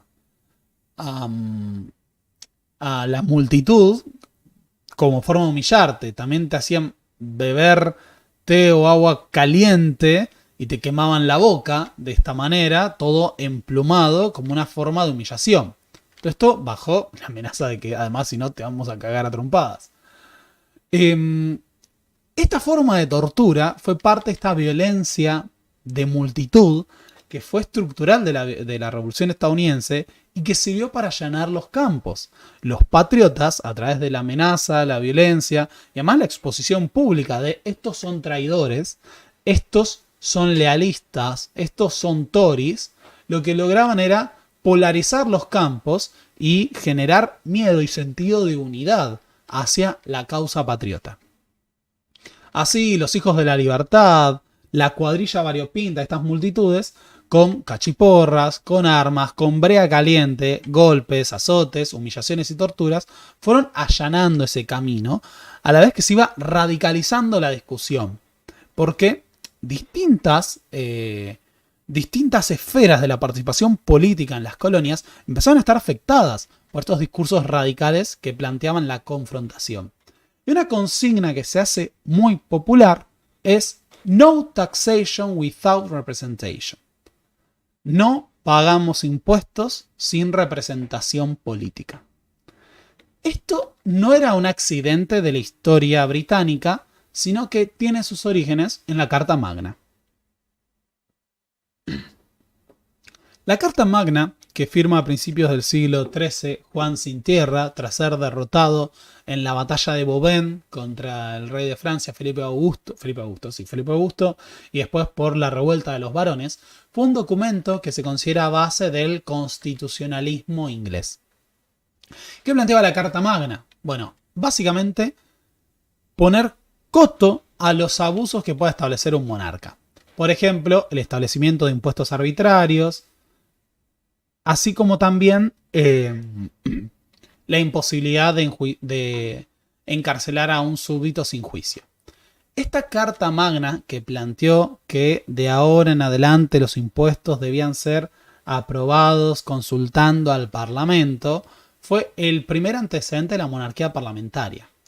En la década de 1640, la Revolución Inglesa, tema que hemos mencionado en nuestra serie de videos sobre la idea de la Revolución, y el que tal vez tengamos un video completo, tal vez, es una posibilidad. ¿Quién dice? ¿Se vendrá el video de la Revolución Inglesa? Sí, obvio que se viene. Tengo unas ganas de hacer ese video. Durante la Revolución Inglesa, Carlos I, acusado de tiranía, fue llevado a juicio y ejecutado por los revolucionarios que le cortaron la cabeza en 1649, un siglo y medio antes que la Revolución Francesa lo hiciera con Luis XVI. Y de hecho, uno de los principios que había disparado esta revolución fue justamente el fenómeno de que Carlos I quería imponer impuestos arbitrariamente sin el Parlamento. A su vez tenemos la experiencia de la Revolución Gloriosa, que derrocó al último monarca de los Estuardo. Así que, en este caso, lo que tenemos que entender es que la consigna No Taxation Without Representation era parte de una tradición política propia de Inglaterra que veía en este acto del rey Jorge III un acto de tiranía que justamente lo enfrentaba con sus súbditos que no debían enfrentar este tipo de cuestiones y que estaban habilitados por la historia al tiranicidio, porque ya se había hecho una vez, y si no, a deponer al tirano. En el Parlamento de Inglaterra esto generó muchos revuelos, porque los impuestos eran aprobados por el rey y por el Parlamento. Pero acá había un gran problema, que es que a diferencia de lo que ocurría con los condados ingleses, las colonias americanas no estaban representadas en el Parlamento. No tenían representación, no participaban de esa votación. ¿Por qué no participaban? Bueno, ahora, en América tenemos que recordar que los colonos tenían sus propias asambleas y empezaron a convocar a la asamblea de cada una de esas colonias para criticar y cuestionar las medidas que estaba impulsando el monarca.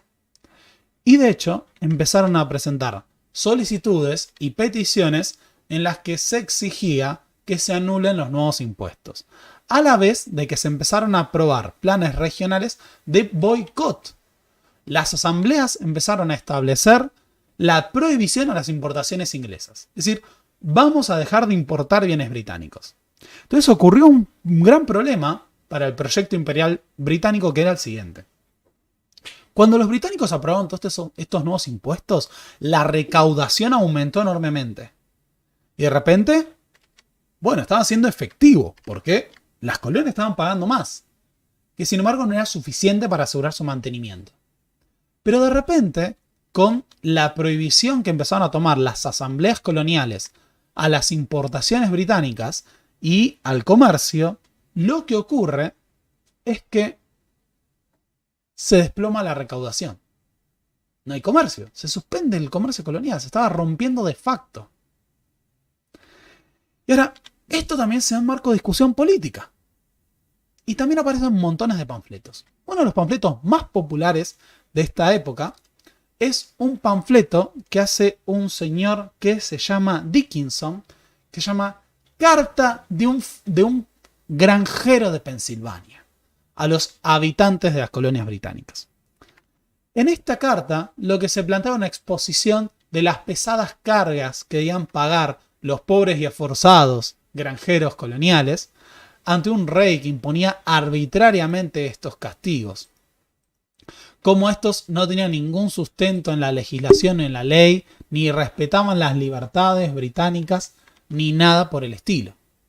Estas cartas de un campesino, escritas por Dickinson, se empezaron a popularizar y formaron parte de un conjunto de panfletos que, entre los sectores propietarios, pero también los sectores plebeyos que los leían a viva voz, en las calles, empezaron a generar un sentimiento de anticolonialismo, que también fue acompañado de las denuncias a la masacre de Boston y el impulso a la acción directa, a salir a confrontar con las autoridades coloniales por los abusos y los crímenes que estaban cometiendo.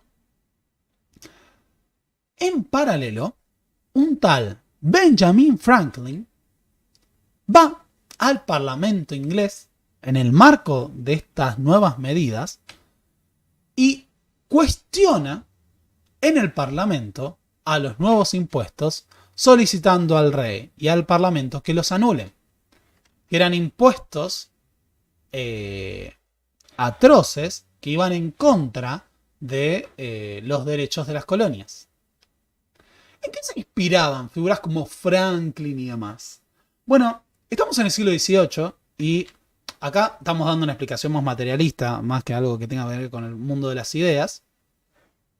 Pero lo cierto es que el siglo XVIII, siglo de la Ilustración, estuvo marcado por la expansión de las ideas contractualistas, las ideas republicanas, democráticas y radicales, incluso el abolicionismo.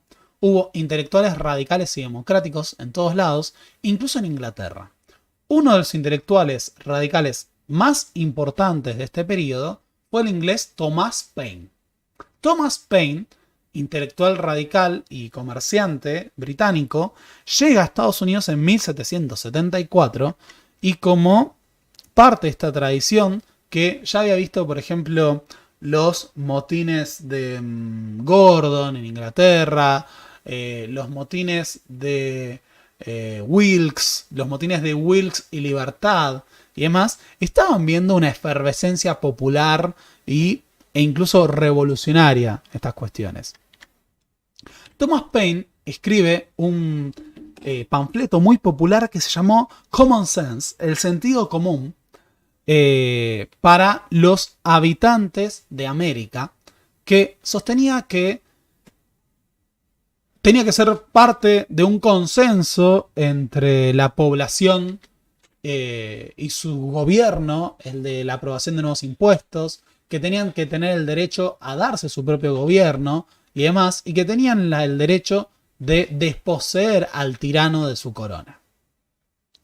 Así se va conformando un debate cada vez más acalorado, porque a medida que los rebeldes y los colonos empezaban a protestar, empezaban a cuestionar el orden colonial, lo que hacía la monarquía y lo que hacía el parlamento era tomar medidas punitivas. Entonces, ok, así que están en rebeldes, nuevos impuestos, ocupación militar, prohibiciones a la circulación y demás. Voy a citar a Erika Pani. La crisis imperial generó así un diálogo de sordos que no hizo sino radicalizar las posturas. El gobierno metropolitano insistía en lo legítimo de su autoridad sobre todos los súbditos del rey y los colonos denunciaban su ejercicio como un acto tiránico. Para 1776, el difundidísimo panfleto Sentido Común del antiguo corsetero inglés Thomas Paine sostenía que no solo había que romper con Gran Bretaña, sino poner fin al sistema monárquico, puesto que carecía de fundamentos naturales o religiosos y era absurdo y perverso. De esta forma, en su azar por volver a los buenos viejos tiempos, los americanos establecieron, como escribiría más tarde Alexis de Tocqueville, los principios de una ciencia política nueva para un mundo nuevo. Empezaron a hablar de derechos naturales, de derechos inalienables, de la igualdad de los hombres, de los principios contractualistas y terminaron por romper con el principio de la monarquía. En este marco de escalada, en 1774, las asambleas coloniales convocan a un congreso continental en Filadelfia. Filadelfia, porque el tercero es en Filadelfia. ¿O es en Pensilvania? No, Filadelfia. Tiene que ser Filadelfia. Tiene que ser Filadelfia, Filadelfia, Filadelfia. Pongo mis manos, tiene que ser Filadelfia. El tercero es en Filadelfia. Este tiene que ser en Filadelfia. El Congreso Continental de las 13 colonias, en 1774, se reúne para presentar una demanda de autonomía, de anulación de los impuestos, ante el monarca inglés.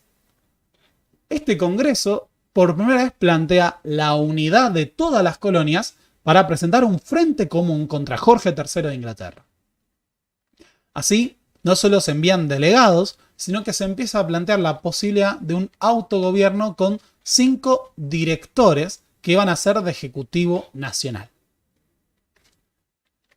Este Congreso daba cuenta de un proyecto ya, la representación de todas esas colonias.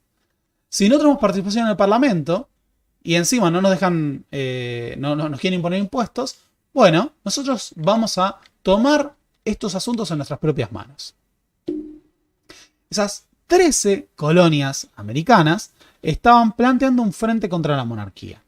Y en ese Congreso Continental estaban todas representadas.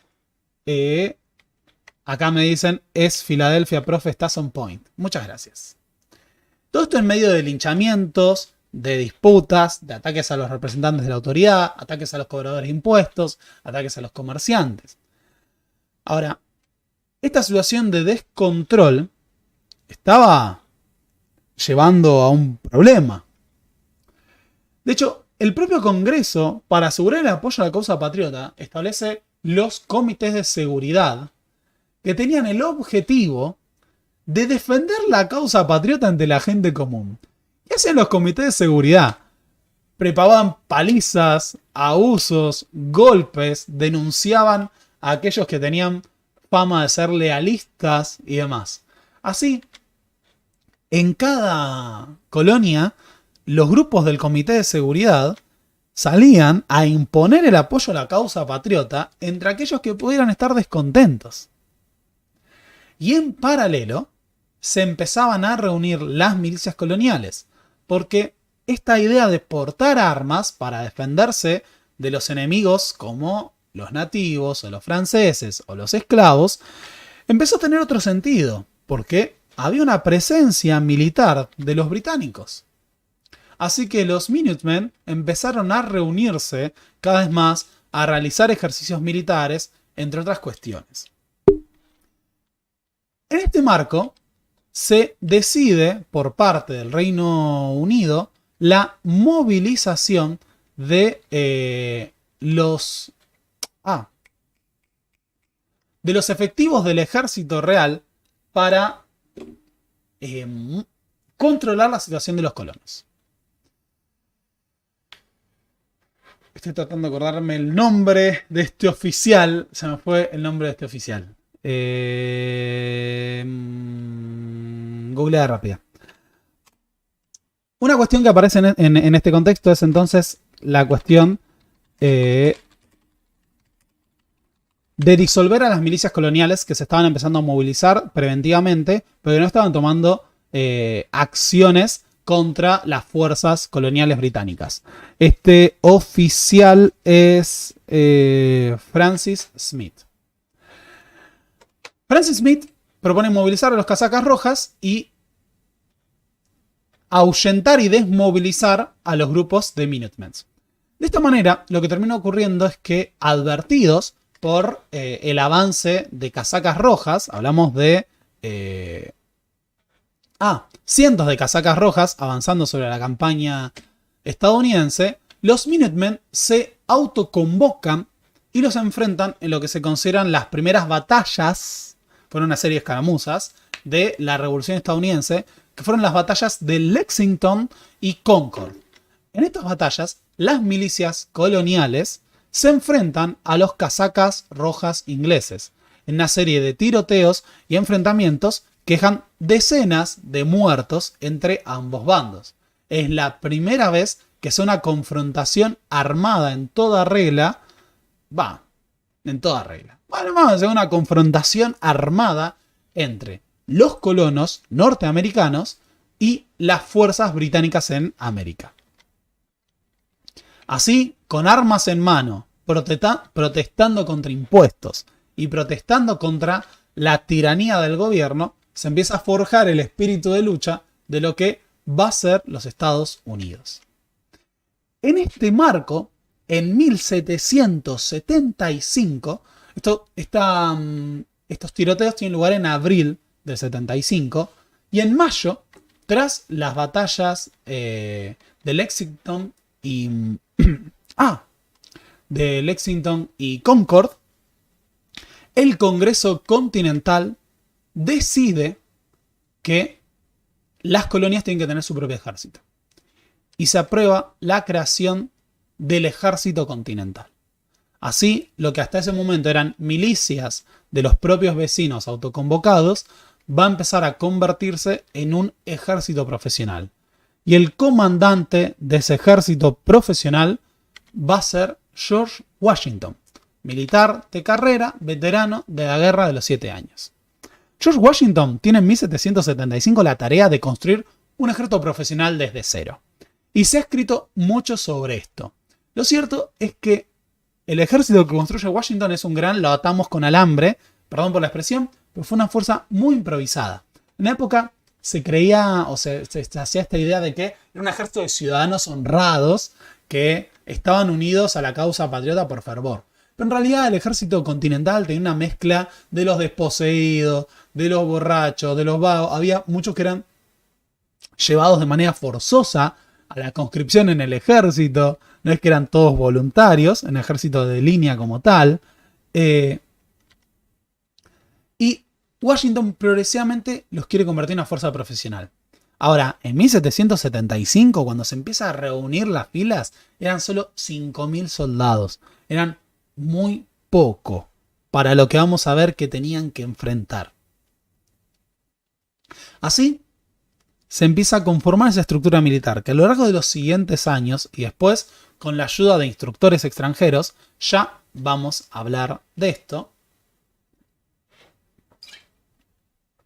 se va a convertir en el ejército de los Estados Unidos, en un ejército profesional capaz de enfrentar a una potencia mundial. Washington, en 1775, se empieza, acá dicen, era la patrulla de borrachines de Springfield. Sí, la verdad que sí. Washington en 1775 se une a las milicias que se estaban acantonando para rodear a las fuerzas británicas que habían desembarcado en Boston. Las autoridades coloniales británicas se estaban asentando en Boston, pero estaban viéndose rodeadas por los grupos de milicianos que empezaban a rodear sus posiciones. O sea, las milicias de cada una de estas colonias se empezaban a agrupar contra las autoridades británicas, y de repente Boston, que era una de las ciudades más importantes del dominio colonial británico, estaba bajo asedio. Y de hecho estaba bajo asedio prácticamente al mismo tiempo que se habían dado estos primeros enfrentamientos. Washington se suma a los sitiadores para rodear Boston y se preparan para un sitio de 1 año de duración. Este sitio va a durar prácticamente hasta marzo del 76. En la isla de Boston, los británicos fortificados empiezan a temer justamente el ataque de una fuerza superior. Thomas Gage en su momento dirigía a estas fuerzas y tenía el gran problema de que estaba rodeado por los milicianos estadounidenses y no tenía la fuerza para combatirlas. Pero ya considerando por parte del Parlamento y por el rey que las colonias británicas estaban en rebeldía, se envió una fuerza expedicionaria. Esa fuerza expedicionaria va a estar dirigida por William Howe.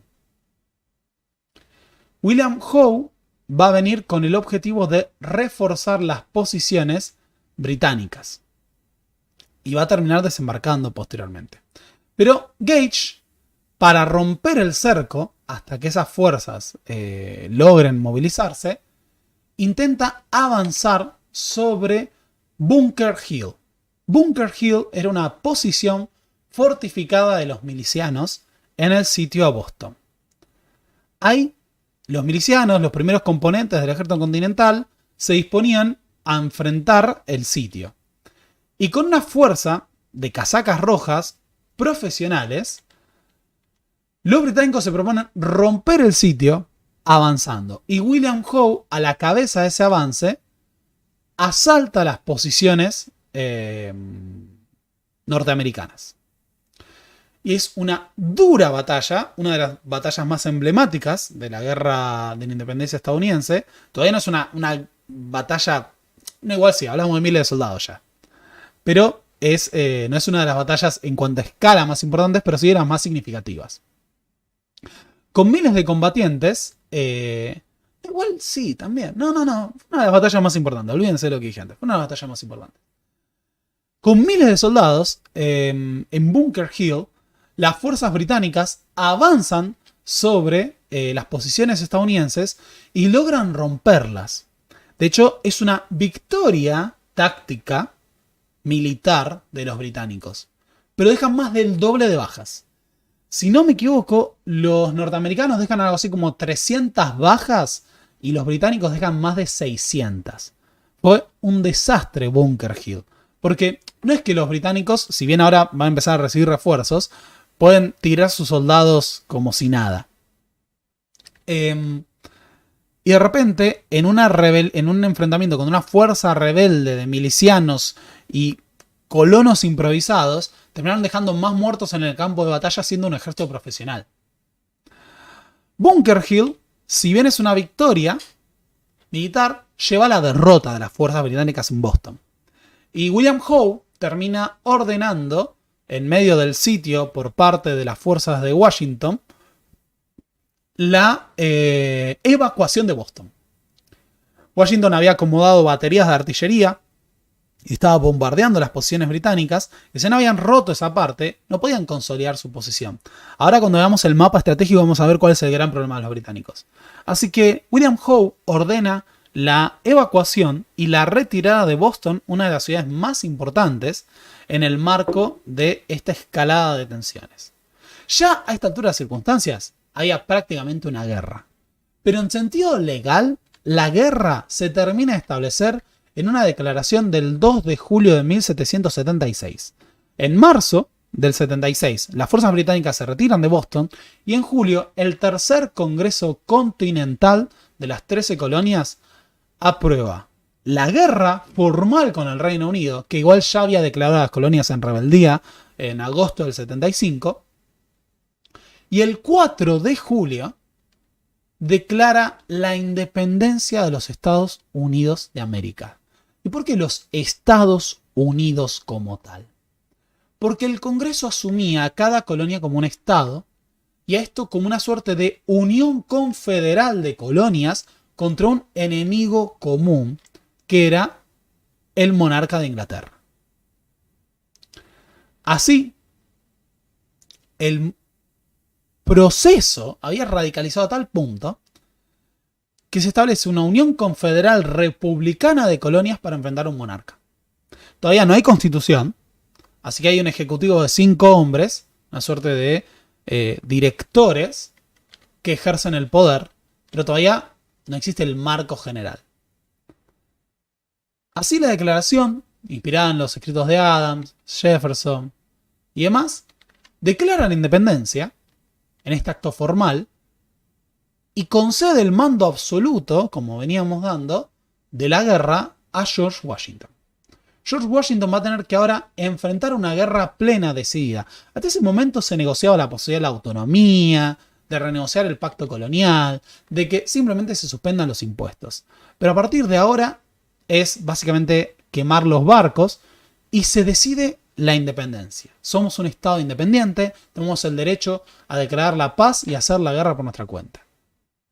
Ahora, esto nosotros lo vemos y ocurre algo similar a lo que ocurre con otros procesos revolucionarios. Por un lado tenemos la parte de la dirigencia política que estaba declarando la independencia y en las calles tenemos estas multitudes enardecidas que participaban de los ataques a los lealistas, que difundían las noticias, que movilizaban gente para ir a la guerra y sumarse a las filas revolucionarias y que eran parte de ese movimiento generalizado que dividía a la sociedad. Y acá viene lo central Esto fue una guerra civil. Quiero remarcarlo una y otra vez.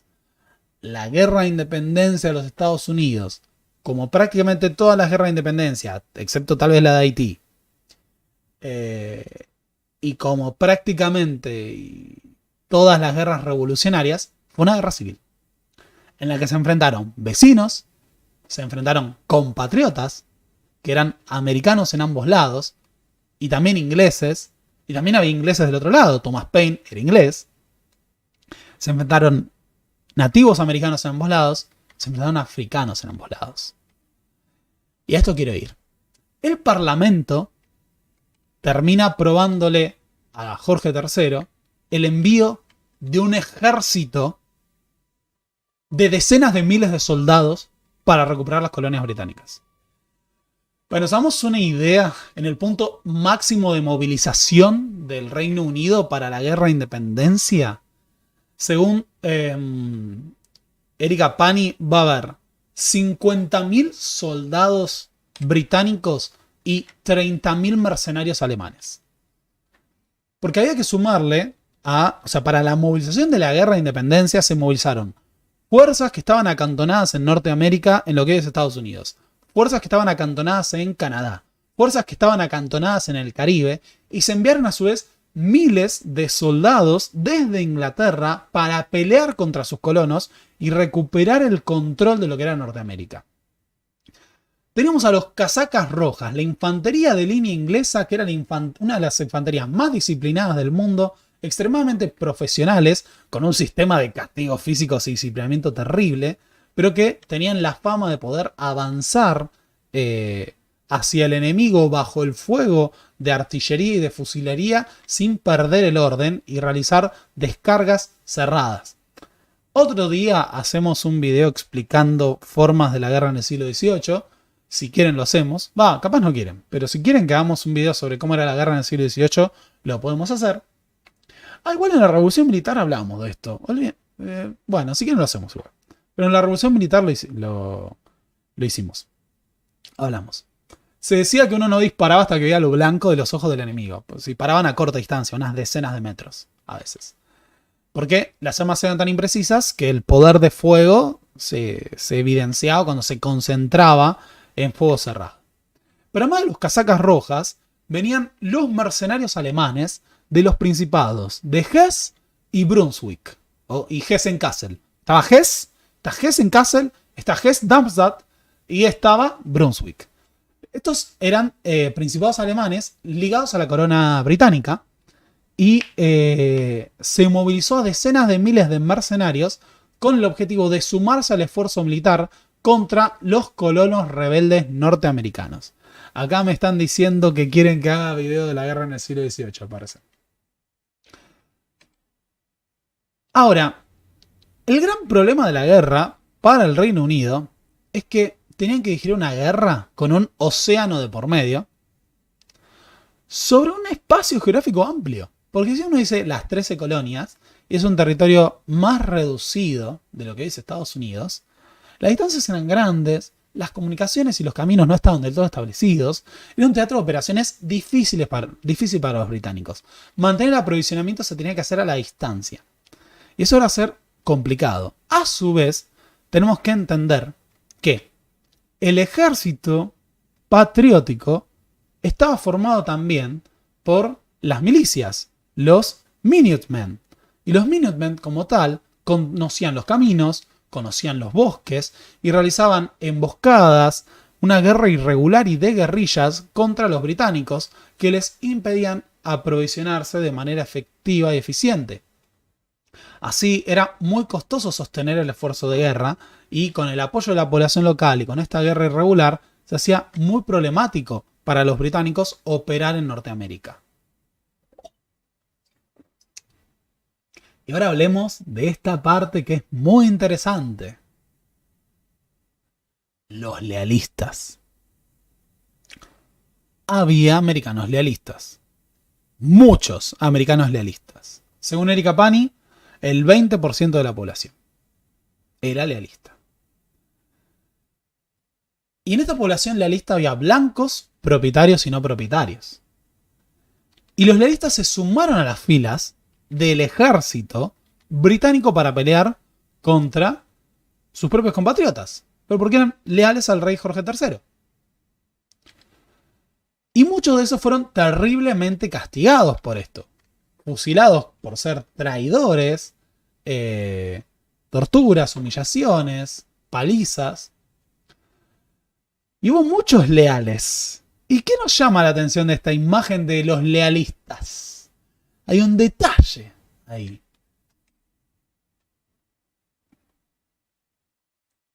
Los Loyal Africans. Hubo 3.500 Loyal Africans.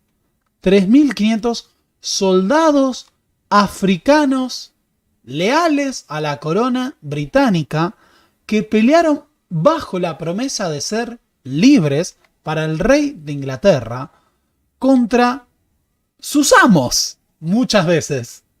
Y hay que decirlo, los Black Loyalists eran esclavos liberados por el Reino Unido para pelear contra los americanos. Y no eran pocos, hubo 3.500. Quiero remarcar este número porque era importante. A eso hay que sumar las parcialidades nativas que pelearon del lado de los británicos. Entre ellos, los mohicanos, o como estaban diciendo ahí, los Mohawks. Los Mohawks formaron incluso partidas con lealistas blancos que realizaban acciones de guerra de guerrillas contra los patriotas. Y acá me preguntan, ¿y los cumplieron? Sí, les quiero contar que muchos esclavos ganaron su libertad peleando para el rey de Inglaterra contra los americanos. Ya vamos a hablar de esto. Pero hubo montones, a tal punto que los lealistas incluso realizaron exilios masivos después de la guerra, incluidos los Black Loyalists. Ya vamos a hablar de eso. Pero esto, teníamos partidas mixtas de nativos americanos y americanos blancos que peleaban en conjunto contra las fuerzas patriotas. Y según un cálculo de Capani, unos 600.000 600.000 habitantes de las colonias americanas huyeron después de la revolución. Para que nos hagamos una idea, para seguir viviendo del lado de la corona británica, incluidos africanos. Hubo africanos que huyeron de los independientes Estados Unidos. Acá alguien me dice, es más complejo por 1000. Sí, es recontra complejo, ¿vieron? Ahora, también hubo africanos que pelearon del lado de los patriotas. Y algunos lo hicieron movilizar africanos libres que pelearon con las ideas de la libertad. Con las ideas de la libertad suena complejo también. Y hubo esclavos a los que se les prometió la libertad. Y les quiero contar que la mayoría de los esclavos a los que se les prometió la libertad o no fueron libres o igual vivieron bajo situaciones de terrible discriminación en los Estados Unidos independientes. Aún así estuvieron. Y hubo un gran movimiento abolicionista de un radicalismo popular en el marco de la independencia británica. 600.000 es un montón, pero estoy convencido que puede ser un error de traducción, un error de imprenta, pero ahora dije el número, lo pensé y me está surgiendo la duda, pero estoy convencido de que el libro habla de 600.000. Pero puede ser que haya un cero de más, ¿eh? No lo digo yo, o sea, yo leí 600.000. Quiero remarcar esto. O sea, Erika Pani en la traducción que yo tengo dice 600.000. Puede que sea que le hayan agregado un cero de más. Ahora me olvidé de la población exacta de Estados Unidos en esta época. No, pero puede ser, ¿eh? Tenían mucha más población que densidad de población que el Río de la Plata. Puede ser 600.000. Se calcula que un 20% eran opositores, sí, pero son muchos millones. Es mucha gente. No, debe ser 60.000 y le sumaron un 0 en la traducción. Se me hace. Profe, feliz 4 de julio que le trajo el niño Kissinger, me dicen acá. Muchas gracias, señor Edgar Bacalao. Ah, qué tema. Ahora que me quedó la duda. Ahora me quedó la duda que no me va a atormentar no poder establecer. Porque leí 600.000, pero sí, es mucho 600.000. Es mucha gente. O sea, si bien abandonaron, había 20% de la población, se me hace un número muy alto. 60.000 me parece razonable, pero capaz fueron 600.000 y estoy perdiéndome la estadística de cuánta gente vivía en Estados Unidos. Ah, qué duda. Bueno, lo resolveré en otro momento. Les pido disculpas. ¿Cuál es el gran problema de las posiciones británicas en la guerra de independencia? Que las posiciones estaban aisladas en aquellos territorios que podían tomar cerca de la costa. Por ejemplo, cuando tomaron Boston en su momento, ¿qué ocurría? Bueno, tenían la posición de Boston y desde acá tenían que adentrarse en el territorio que dominaban los patriotas. Lo pasó en Charleston, donde también ocuparon posiciones, pero después tenían que avanzar más allá. Y al otro lado estaban las posiciones de Canadá, porque en Canadá no había estallado la revolución, entonces había más fuerzas británicas y demás. Lo que está ocurriendo es que los británicos tenían la capacidad militar, tenían decenas de miles de combatientes, pero no podían adentrarse en el territorio norteamericano, sino que tenían que ocupar espacios dispersos. Y lo que terminaba ocurriendo es que incluso aquellas regiones en donde los lealistas eran mayoría, tenían superioridad militar de las fuerzas patriotas que estaban mucho mejor distribuidas. El gran desafío de los británicos era lograr romper la unidad de las colonias. ¿Cómo? Partiendo las colonias a la mitad. Uno de los grandes objetivos de las movilizaciones militares era lograr unir las fuerzas que se encontraban en Canadá con las fuerzas que desembarcaban desde el sur. Entonces la idea era que si se unía ambos, se iba a poder dividir en dos partes al frente de las fuerzas patriotas. Así, William Howe había desembarcado con 30.000 soldados en 1776. Sumaron decenas de miles de combatientes al frente de batalla que empezaron a hacer su campaña desde el sur. Incluso tomaron en su momento Nueva York, Nueva Jersey y demás, y fueron consolidando posiciones en estas regiones del sur, mientras trataban de conectar con las fuerzas en el norte. En el sur no estaba hablando del sur de Estados Unidos, sino del sur con respecto a que teníamos un frente sur y un frente norte. Bueno, acá me dicen que había 2.500.000 habitantes en 1776 en las colonias, así que sí, 600.000 era un número razonable. Miren qué interesante. Sí, 600.000 personas. Queda afirmado. Muchas gracias por el chequeo de números. Sí. No me parece... Sí, si justamente se habla de la migración masiva de los que se fueron, y que era el 20% de lealistas al menos. Así que en Nueva York y en Nueva Jersey, las fuerzas británicas se hicieron fuertes y empezaron a perseguir a las fuerzas de Washington. Washington, que después del sitio de Boston había consolidado sus posiciones frente a la costa, tuvo que replegarse frente a un avance imparable ante una fuerza militar muy superior. De hecho, los inviernos de las campañas de finales del 76 a principios del 77 fueron muy duros para los patriotas. Porque también ellos tenían a veces problemas logísticos y de disciplina. No estaban acostumbrados a los avatares de una campaña de combate de esas características, con las privaciones que suponía. Y Washington enfrentó incluso motines durante la guerra. Pero mientras las fuerzas hessianas avanzaban, en diciembre de 1776, Washington hace un ataque sorpresa cruzando el río Delaware, inmortalizado en este cuadro maravilloso que seguramente lo vieron más de una vez porque es como el clásico cuadro de el patriotismo estadounidense. Washington cruzando el Delaware congelado. O sea, cruzaron el río congelado y atacaron por sorpresa, en medio de festejos navideños y de fin de año, a las fuerzas hessianas en diciembre del 76.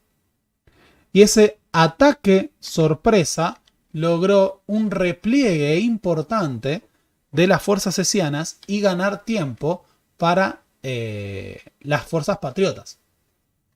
Así, después de varias derrotas consecutivas y el avance progresivo, sin que haya una gran victoria militar estadounidense hasta ahora, esta pequeña batalla de Trenton, la batalla de Trenton, pequeña, muy pequeña, lo que logra es replegar a las posiciones hessianas y que éstas queden dispersas.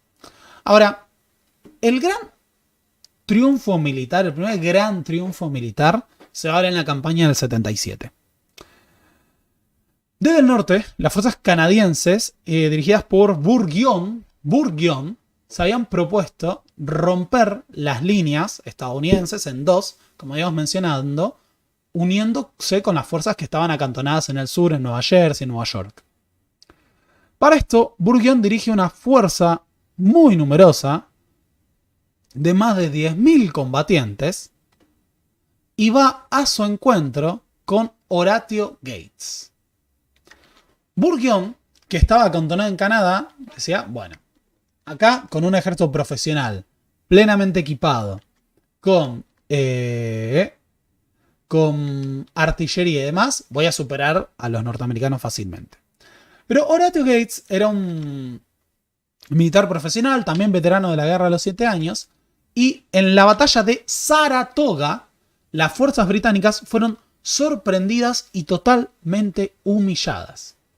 Las fuerzas estadounidenses lograron rodear a los británicos en una serie de ataques sorpresivos que desbordaron las líneas y dejaron cientos de hombres muertos en el campo de batalla, y Bourguion, junto a sus hombres, fue capturado por los patriotas.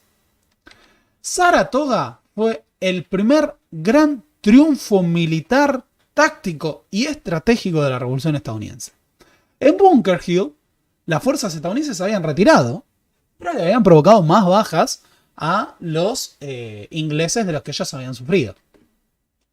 Pero, bueno, fue, si queremos, una derrota táctica, pero una victoria estratégica. ¿Por qué? Después los británicos dejaron Boston. Saratoga es el primer triunfo en una batalla a gran escala, que es un triunfo táctico, es un triunfo estratégico, se captura a miles de soldados británicos, se captura a un oficial británico de primer rango, se les deja cientos de muertos en el campo de batalla, se captura el tren de artillería, y Horatio Gates se anota un triunfo totalmente rotundo para la causa, y además rompe el plan de dividir el frente de batalla en dos. Así que, con el triunfo de Saratoga, tenemos el primer triunfo importante en la guerra de la independencia estadounidense. Tan importante que esto resuena en Europa. Benjamin Franklin se encontraba haciendo el trabajo diplomático en la corte de un tal Luis XVI de Francia. ¿Cuál era el tema? Que para las potencias europeas, bueno, había estallado una rebelión, una colonia británica. ¿Cuál es el tema de decir, claro, es el primer país independiente de América? Claro, es la primera revolución burguesa exitosa del siglo XVIII. Podemos decir que, bueno, también fue una revolución burguesa, la revolución gloriosa de alguna manera. Pero lo que te está diciendo es, claro, esta es la primera vez que una rebelión de estas características va a ganar. Pero nadie concebía la posibilidad de que ganaran. El triunfo de Saratoga contra un ejército importante inglés es la carta diplomática para que Benjamin Franklin logre en la corte francesa, y tal vez en el medio se vaya un par de fiestas con cortesanas francesas, es la carta para que Franklin, esto no es chiste, de verdad lo hizo, para que Franklin logre un acuerdo de una alianza entre los rebeldes estadounidenses y la monarquía francesa. Con todo lo irónico, absurdo que se pueden imaginar, una monarquía absoluta decidió apoyar la causa de una revolución independentista americana para enfrentarse a su principal rival, que era la corona británica. Así, a partir de 1777 y sobre todo ya en 1778 llegan, el esfuerzo de guerra francés se va a sumar a el esfuerzo de guerra americano contra los británicos. Ese esfuerzo de guerra francés sumado, lo que va a suponer es que haya una flota francesa capaz de bloquear las posibilidades de los británicos de aprovisionar a sus fuerzas en Norteamérica, y a su vez se estaban enviando militares franceses para que sirvan para el entrenamiento de las fuerzas americanas en la guerra. Porque las fuerzas americanas no tenían tantos militares profesionales. Le faltaba conformar un ejército en toda regla. Así que se les iban a sumar la marina francesa y con el tiempo fuerzas terrestres francesas. Entre los oficiales franceses que iban a participar de esta contienda estaba un tal Marqués de Lafayette. Que si no les suena, acá en este canal hay un video sobre la Revolución Francesa. Amplio video, dos videos, uno sobre la toma de la Bastilla y otro sobre toda la Revolución Francesa, en el que se habla del Marqués de Lafayette. Y bueno, no les voy a spoilear. Hacia el final del video vamos a tomar un detalle más. Por otro lado, se trae al barón von Hudsen. Si no me equivoco, von Hudsen, si no me equivoco es von Hudsen, que era un militar prusiano que trae Benjamin Franklin con el objetivo de entrenar al ejército continental. Así, a los esfuerzos que hacía George Washington como militar de carrera, se le van a sumar instructores franceses e instructores prusianos que tienen el objetivo de agarrar a lo que decían antes, la patrulla de borrachines de los Simpson, y convertirlo en un ejército profesional como tal, capaz de afrontar una campaña de larga duración. La guerra llevaba desde la declaración de independencia menos de 2 años. Y se iba a extender un par de años más. Y los rigores de este tipo de campañas eran importantes. A esto hay que sumar que un año después, las negociaciones de la revolución con las monarquías europeas llevan a que España se una al esfuerzo de guerra. La monarquía española se enfrenta ahora a los británicos, con quienes había tenido disputas por el control del Caribe y una serie de enfrentamientos. De hecho, esta guerra entre los españoles y los británicos va a tener repercusiones hasta en el Río de la Plata. Les cuento que cuando se crea el Virreinato del Río de la Plata en 1776, se va a dar una de las primeras campañas, que es la campaña del virrey. Ya va. El primer virrey como tal, después de ver el gobernador y el convertis. ¡Ah! ¿Cómo te llamabas? ¿Cómo se llamaba? No me puedo acordar. Es el que toma Colonia de Sacramento, la tercera vez que toma Colonia de Sacramento.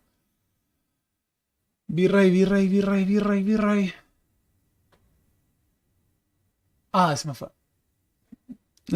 Hice un trabajo sobre esto en su momento. No puedo acordar. Bueno. Ceballos. El virrey Ceballos llega con un poderoso ejército al Río de la Plata en el marco de esta guerra entre España y el Reino Unido. El virrey Ceballos. Bueno, las fuerzas españolas se adentran desde la Florida para combatir a las posiciones británicas, al mismo tiempo que la flota española combate en el Caribe. Así, la guerra de independencia americana se convierte también en una guerra internacional en el que las monarquías europeas, monarquías absolutas, se ponen del lado de los rebeldes americanos para pelear contra su gran rival, que era el Reino Unido. Y el profe va a hacer una pausa porque tiene que ir al baño. Ya vuelvo.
Buenas, buenas, seguimos. Acá el profe lo está dando todo y creo que sepan que no dormí nada por preparar esto. Así que les pido por favor que si están acá, denle un like a este video. Por favor, pónganle un like, pónganle un like. O sea, esto es una pequeña pausa después de 2 horas y 20. Yo les dije que este iba a ser uno de esos videos. Es una pequeña pausa para que piensen en el esfuerzo que hace su servidor. Este es un espacio que se mantiene gracias al apoyo de ustedes. Así que, si quieren contribuir, no olviden que tienen en la descripción de este video y en la del canal un link. Perdón, tienen un alias para hacer transferencias, si quieren. Tienen también para hacer transferencias de PayPal. Hay suscripciones que pueden hacer a través de Mercado Pago. Pueden hacerse miembros del canal. Pueden dejarle like, pueden compartir, pueden seguirme en mis redes, en el Profe Borda, en Instagram y en Twitter, en lo que sea. Pero con que pongan un like alcanza y ayuda, sirve un montón. Con que compartan, con que evangelicen, con que suban, mira, acá viendo al profe y demás, suma bastante. Así que nada. Seguimos. ¿Dónde está? ¿Dónde está? Con la participación de la monarquía francesa y la monarquía española, la guerra de independencia estadounidense se convierte en una guerra internacional. No es solo una guerra civil interna entre americanos, patriotas y lealistas, sino que es a partir de ahora también una guerra internacional que es parte del enfrentamiento entre las grandes potencias europeas. Tema interesante es que Francia y España se suman a la guerra contra Inglaterra, pero los aliados de Inglaterra no se suman a la guerra contra Francia y España. De hecho, solo Portugal va a tener una participación de enfrentamientos con España en esta época. Lo que es interesante porque en este caso Inglaterra no logró movilizar a un bloque de alianzas como venía ocurriendo con las guerras del siglo XVIII cada vez que ocurría un episodio de estas características.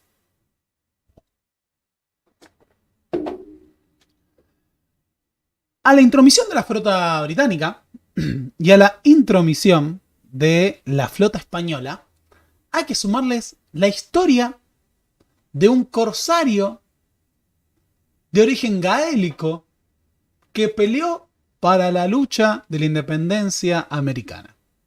Y no hablo del almirante Brown. Ya sé que está mal hacer estos paralelismos, pero así como nosotros tenemos al almirante Brown en Argentina, para aquellos que vengan del exterior les cuento la historia.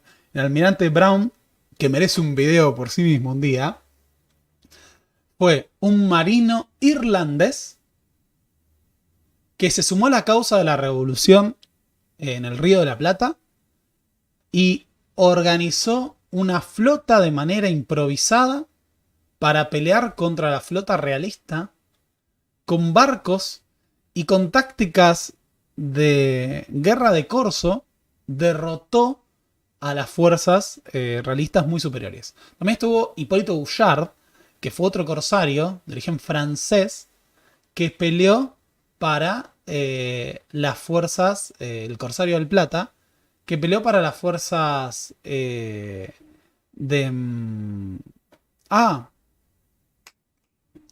peleó para las fuerzas de San Martín en el Pacífico, y además también peleó con los granaderos de San Martín. Bueno, de la misma manera está John Paul Johnson, que fue un corsario escocés que peleó al servicio de la Revolución Americana, realizando una guerra de corso en las Islas Británicas.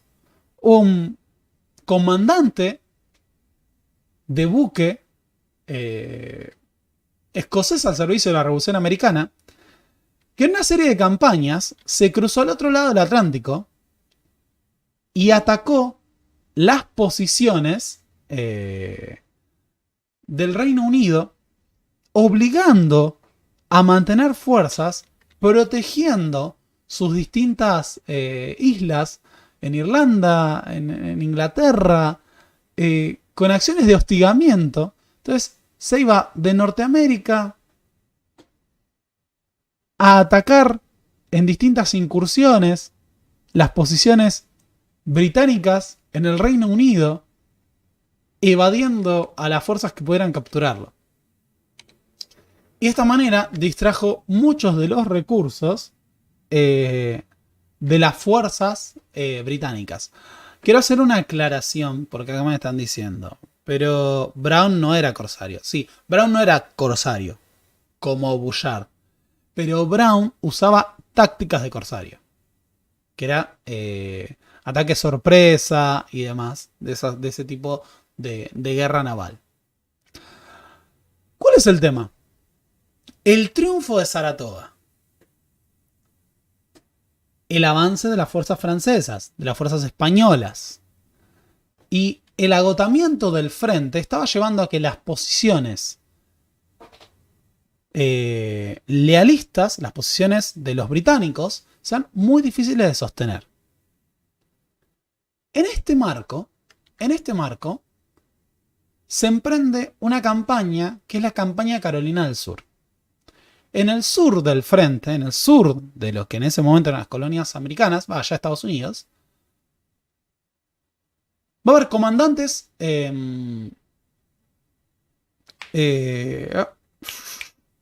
me fue.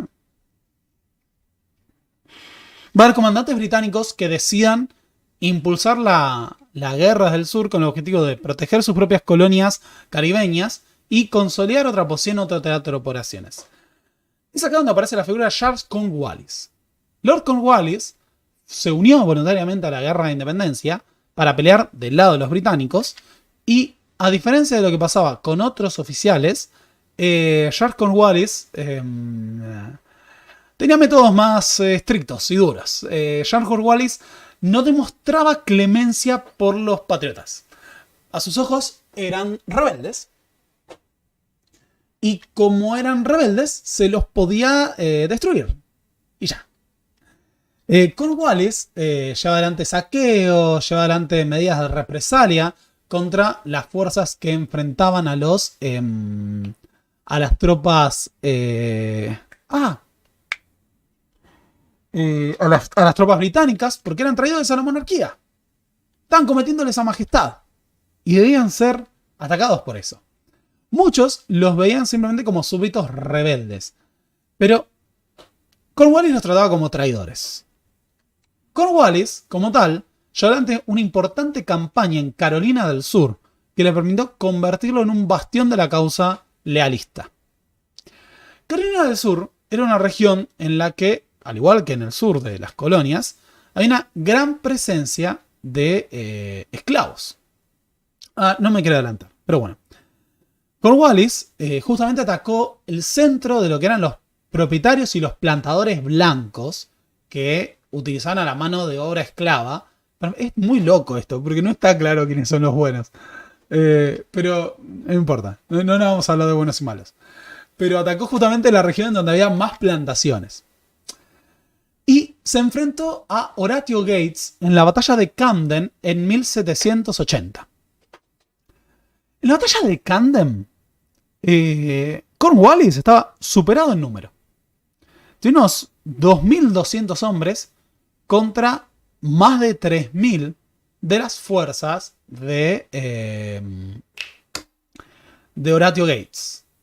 De las fuerzas de Cornwallis, 1.500 eran hombres de la infantería de casacas rojos. Y después había 700 hombres de caballería. Ahora, esos 700 hombres de caballería eran dirigidos por un militar particular. Un militar particular que era Banastre Tarleton. Banastre Tarleton dirigió una dura carga de caballería en el momento de la retirada de Horatio Gates. Horatio Gates, que tenía muchos más hombres en el campo de batalla, no pudo mantener la línea y la milicia se rompió cuando la artillería y la infantería de los casacas rojos avanzaron y hicieron descargas cerradas sobre ellos. Y en la persecución, Tarleton, que dirigía la caballería ligera de dragones, llevó adelante una verdadera masacre de las fuerzas de Horatio Gates. Camden fue un desastre absoluto, pero además fue uno más de los episodios en los que los dragones de Tarleton llevaron adelante verdaderas carnicerías con las fuerzas patriotas. Tarleton era un comandante, al igual que Cornwallis, muy estricto y despiadado. De hecho, en la masacre de Hudson, no, Buffon Massacre, si no me equivoco, Buffon sorprende una fuerza de infantería con un ataque sorpresivo de caballería y arrasa y masacra a la mayoría. Tarleton era el modelo del comandante británico despiadado que los veía como traidores a los patriotas y decía, hay que hacerlos, pero alguien acá puso la caballería de ferro. Son unos boludos.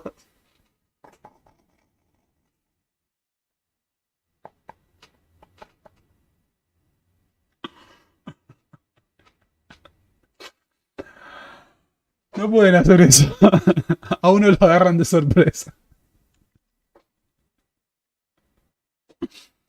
Tarleton.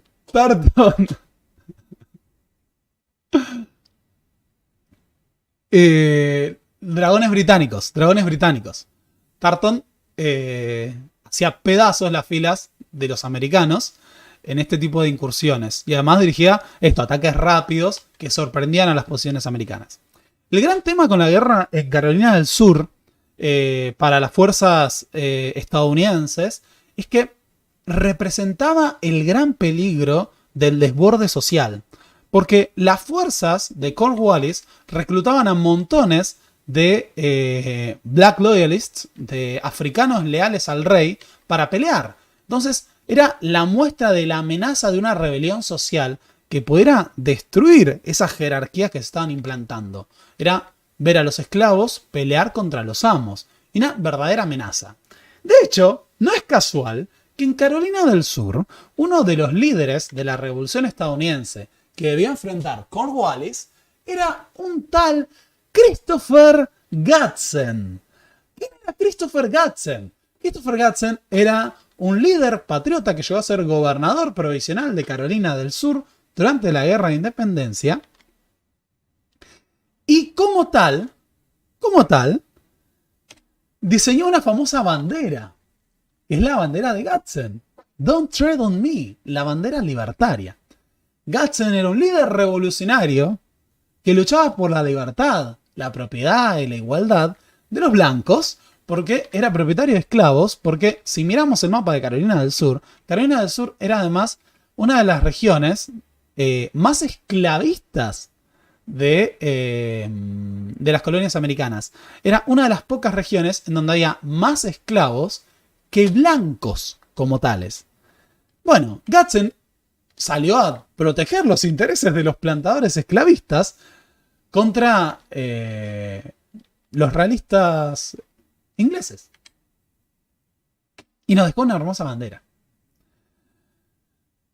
La última gran batalla del frente de Carolina del Sur para Cornwallis fue la batalla de Guilford Courthouse. En Guilford Courthouse, las fuerzas de Cornwallis se enfrentaron nuevamente a las fuerzas patriotas en una batalla a gran escala, en la que Cornwallis salió victorioso. Logró romper las filas estadounidenses. De hecho, hubo un episodio muy singular en el que, durante la batalla, Cornwallis disparó artillería contra sus propios hombres con el objetivo de provocar más daños aún en las filas estadounidenses. Y sí, rompió las filas estadounidenses, los hizo retroceder y los aplastó. Pero dejó muchos muertos en el campo de batalla. Menos que los estadounidenses, pero bastantes. De hecho, la batalla de Guilford Courthouse marcó las dificultades de la campaña en Carolina del Sur, donde Cornwallis estaba muy aislado de la posibilidad de otras fuerzas británicas.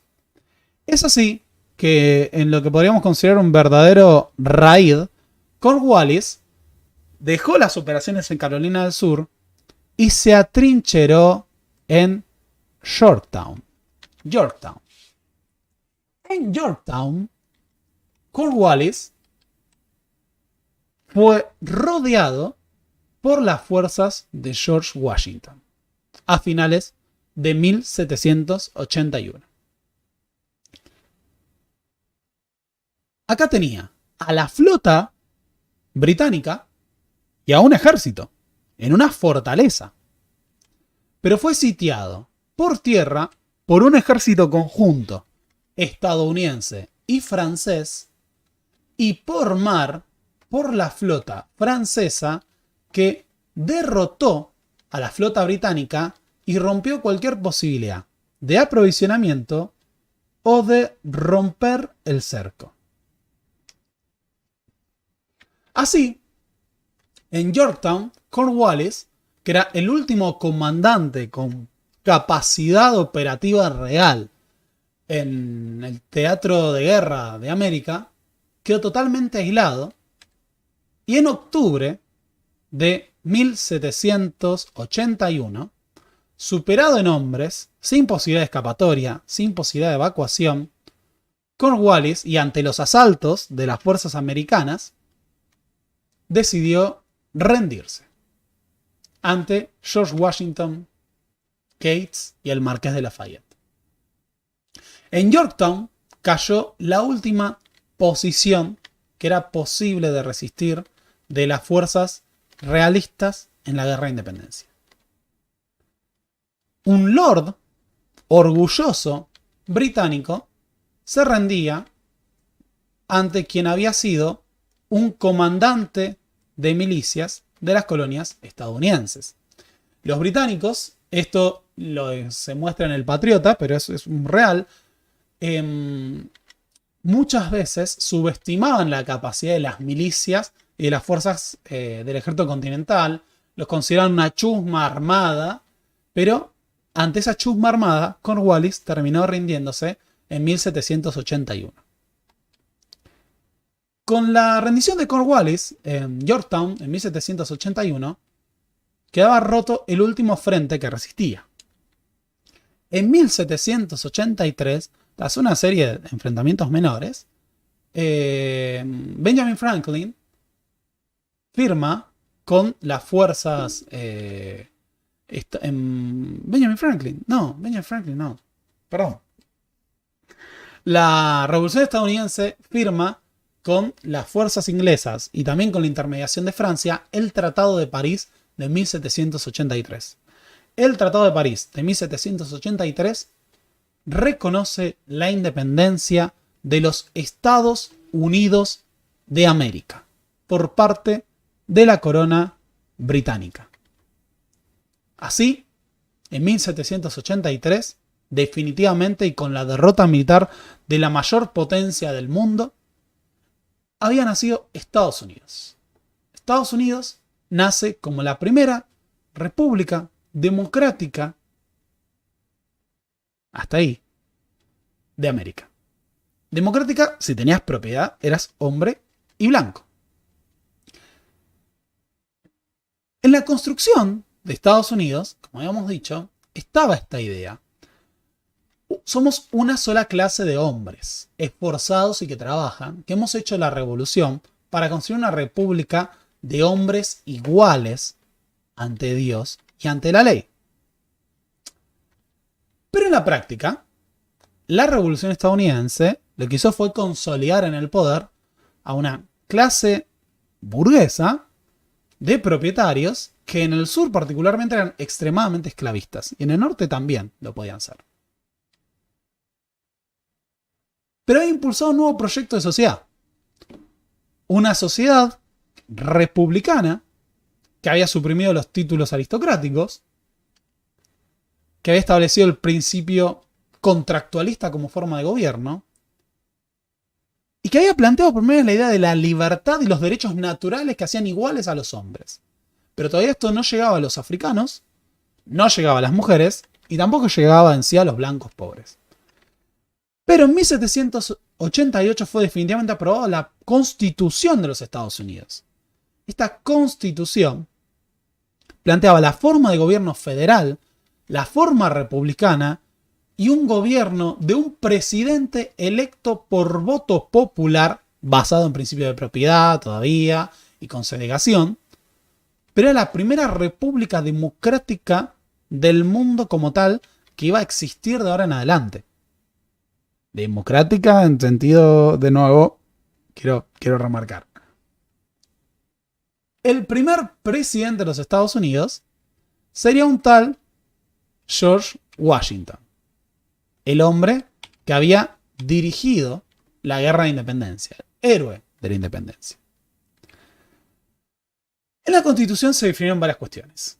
La conformación del Poder Ejecutivo Federal, el principio federal y la primacía de los intereses de los estados frente al Poder Ejecutivo Federal, temas no resueltos igual que se resolverían casi 80 años después, en la Guerra de Secesión, pero además se definieron dos cuestiones centrales.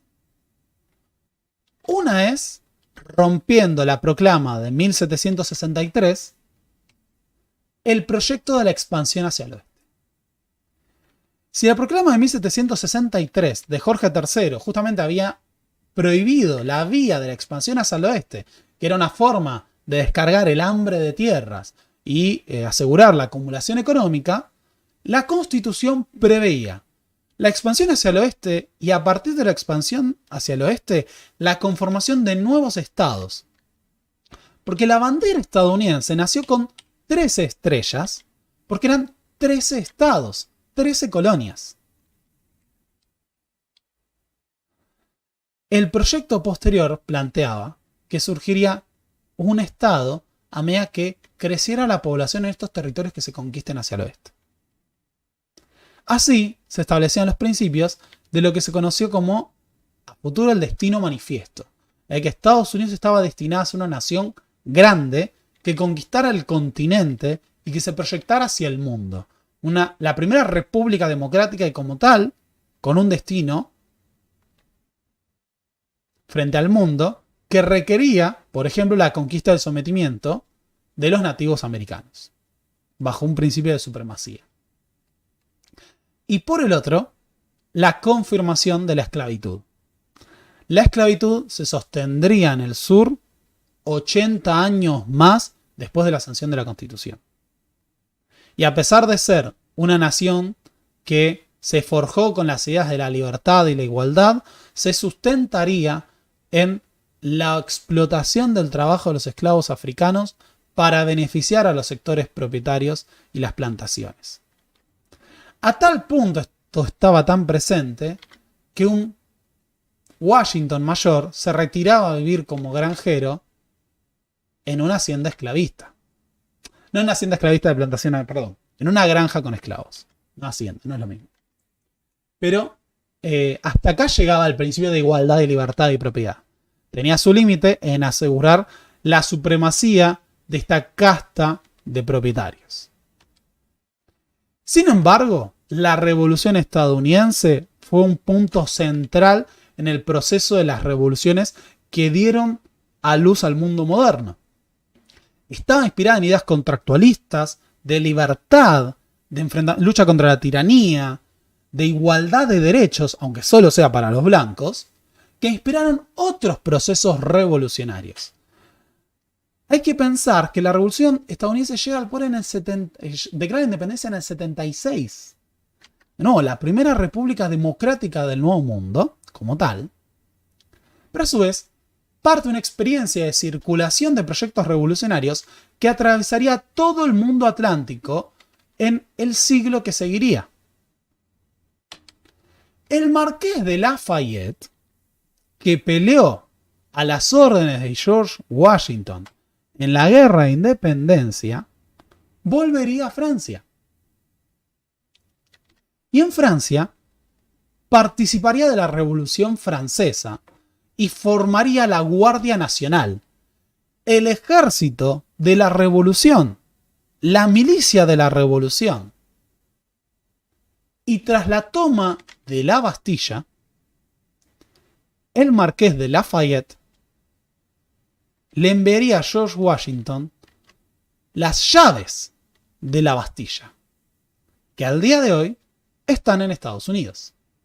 Las llaves de la Bastilla fueron enviadas como regalo a un mentor, a mi querido general, al que le envío esto como un hijo agradecido a un padre orgulloso. Lafayette veía en Washington a un padre orgulloso. Porque, nos guste o no, la Revolución Estadounidense fue un episodio central para pensar los procesos revolucionarios que crearon a las nuevas repúblicas americanas, e incluso del otro lado del Atlántico fue un proceso que inspiró la Revolución Francesa. Es por eso que la Revolución Estadounidense es un episodio central de la historia mundial y de la conformación del mundo contemporáneo. Muchas gracias por ver esto hasta acá. Espero que lo hayan disfrutado. Es la primera vez en mucho tiempo que hacemos un video tan largo. Yo quería que esto fuera un buen video y ahora estoy fallando a compromisos que debo cumplir. En este momento tenemos un evento de postdata y yo estoy acá hablando.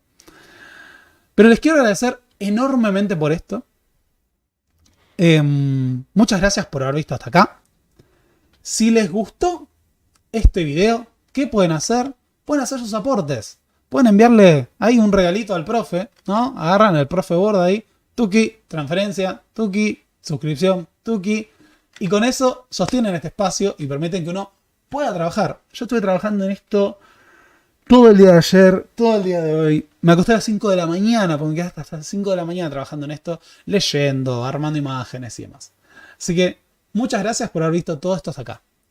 Y les pido por favor que dejen algún comentario, una opinión, qué les merece la Revolución Estadounidense, que compartan si les gustó, lo que sea. Así que gracias por haber visto hasta acá. Aquellos que vengan a Mar del Plata, el sábado nos vemos en Club Vorterix para la presentación de Es Más Complejo. El 21 de julio nos vemos en el Cultural Morán. Pronto salen las entradas a la venta para Es Más Complejo especial Game of Thrones. El 26 de julio nos vemos en Villa General Belgrano y el 27 de julio nos vemos en Córdoba Capital. Así que muchas gracias por ver hasta acá. Muchas gracias por bancar esto. No se olviden de dejar like y de comentar cuando esto termine. Y nos vemos la semana que viene. Así que hasta la próxima, amiguitos.